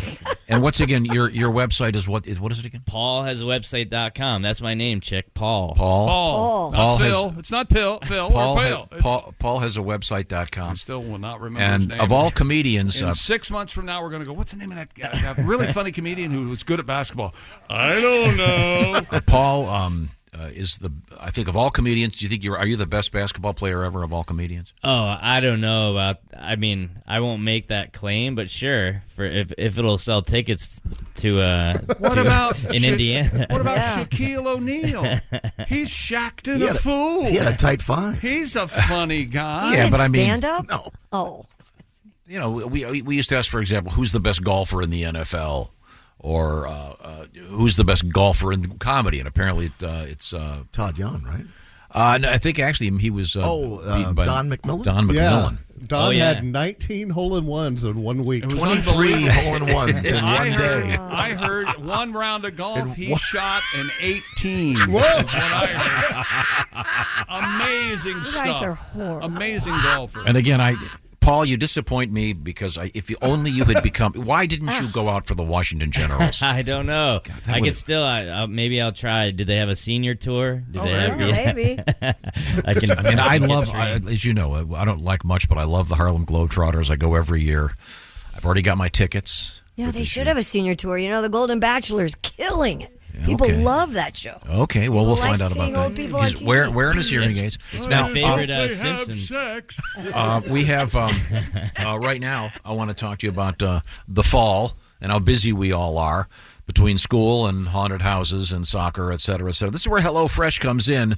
How about some great food? HelloFresh, how does it work? Well, they're the best #1 meal kit in America. How it works is they do the grocery shopping, they do the measuring, and it's all designed to fit in with the recipe you're going to get with the food. They've got cards so you can follow it. Okay, this is the persimmon, that's the pineapple, but it's going to be delicious stuff, of course. And now getting famous for their quick and easy options. In some cases, prep time about 5 minutes, cook for 10. I got one of these right Okay, here. what do you Prep got? 5 minutes, cook 15, and you're ready. One pan, barbecue pulled chicken tacos with creamy slaw and red onion. Oh my gosh, look at that. That's a family-friendly meal. 4 steps, easy to do. And you don't and have you're to- out to soccer practice before you know And you it. don't have to walk around the grocery store going, well, how come the taco stuff isn't over here where the salsa is, and you walk around for 20 minutes? No, you're not going to waste your send time. it. HelloFresh is doing it for you. They've also got the HelloFresh Market, including, by the way, the mini pumpkin cheesecake. Ladies and gentlemen, that is delicious by definition. HelloFresh also has about 40 choices every week at least. So from vegan over here to comfort food over there. Join America's #1 meal kit today. 50% off. Is that a typo? Nope. 50% off plus free shipping. Here's the code 50BT-SHOW at HelloFresh.com/50BT-SHOW. It's quick, it's delicious, and you helped, as they used to say. The code is 50BT-SHOW. HelloFresh.com/50BT-SHOW. Coming back with Today in History and a special musical bonus from Pat Godwin. Let's see how scared he is. Yeah. This is the Bob and Tom Show. Thanks for listening to the Bob and Tom Show this morning. Even though we're not too much to look at, you can also watch the show on our YouTube channel. Hey, welcome back to the Bob and Tom Show. Christy Lee at the news desk. Hello. There's Pat Godwin in the performance room. Hey, chick. There's Jeff Oskay. That's all right. Josh Arnold not here. There's Ace Cosby. Hey. I'm Chick McGee. Here's Tom Griswold with our special guest. He is comedian Paul Morrissey. And we were talking about the movie Hoosiers off the air. Paul, a big fan. Huge Who fan. isn't? Who isn't? It's interesting. You'll be playing a hall not too far from where the finale of that movie was actually filmed many years ago. Recently voted the best sports movie of all time. And can I bring my tape measure? Is the court still there? Oh, yeah. Oh, yeah. 10 feet. Remember that? What a great scene. What That's a amazing. classic moment. Now, triple classic. Pat, would you like to leave us with a song before we head out of here? What would you like there, buddy? Well, I don't know. I was thinking. Time now for today in history. What? I thought we'd interrupt today in history with an historic performance. Well, he by- doesn't act like he wants to do it. Well, we were arguing off the air about what song to do, and you got that piano over there? I do. Yeah. Okay. Do you want me to set this up for you? Here he is now. We've had a lot of stories about things strewn over the highway. You had the lemons all over the highway. That's right. We had some wine. Yeah, we've had sort of sad ones where there's live animals in a truck and it turns over. And Oh yeah, that's a rough cleanup. But perfect for a song. Yeah, we've had grapes, we've had prunes, but this week we had an interesting news story in which celery closed down a freeway. You don't hear much about celery. Doesn't make the news much. No, it doesn't.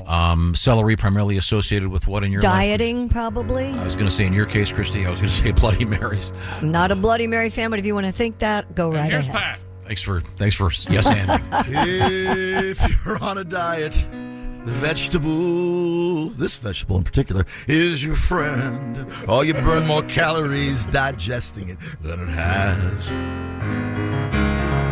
Put it in your Bloody Mary, like our Christy Lee, but she doesn't do it anymore. Or slather it on with peanut butter and cream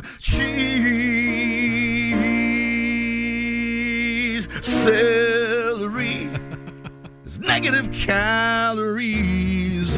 Dieters breathe a sigh of relief.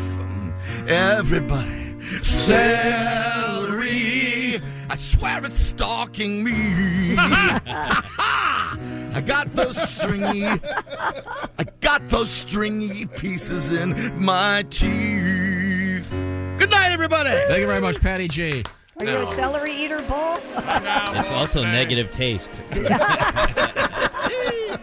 Here's Tom. Thank you very much. And that's a nice crunch to chicken salad. Celery's great. I like it. What would you talk Time about now those little for- boats with the little raisins and peanut butter in it? Okay. Time now for today in history. Ants on a log, my friend. Not a great day. Now, you had in sports. What? You had Today in History in Sports. It was a special segment earlier today. Mr. Ed hit a home run against Sandy Koufax. Yeah, it was great. Yeah. Yep. Yeah. And to this day, still, he's the only horse to ever hit a home run against a Hall of Fame Do pitcher. you remember the episode of the Beverly Hillbillies where the Jethro they found out could A throw sorghum ball or could, something? throw a perfect pitch, and he was striking everybody out, and they realized he was putting sorghum on the ball, which thus made it illegal. Again, with the Dodgers. And I want to say Don Drysdale was in that episode. Could have been. The Herman Munster one was great, too, when he tried out for the Dodgers. Yep, that was great. Herman tried out for the Dodgers. Very, very good. On this date in history, we're out of time already. You don't sound like you've got anything to do. I was trying to help. Well, Thomas Edison showed his first motion picture. Oh, who'd he steal that from? I don't know. All I know is it got a very low rating on Rotten Tomatoes.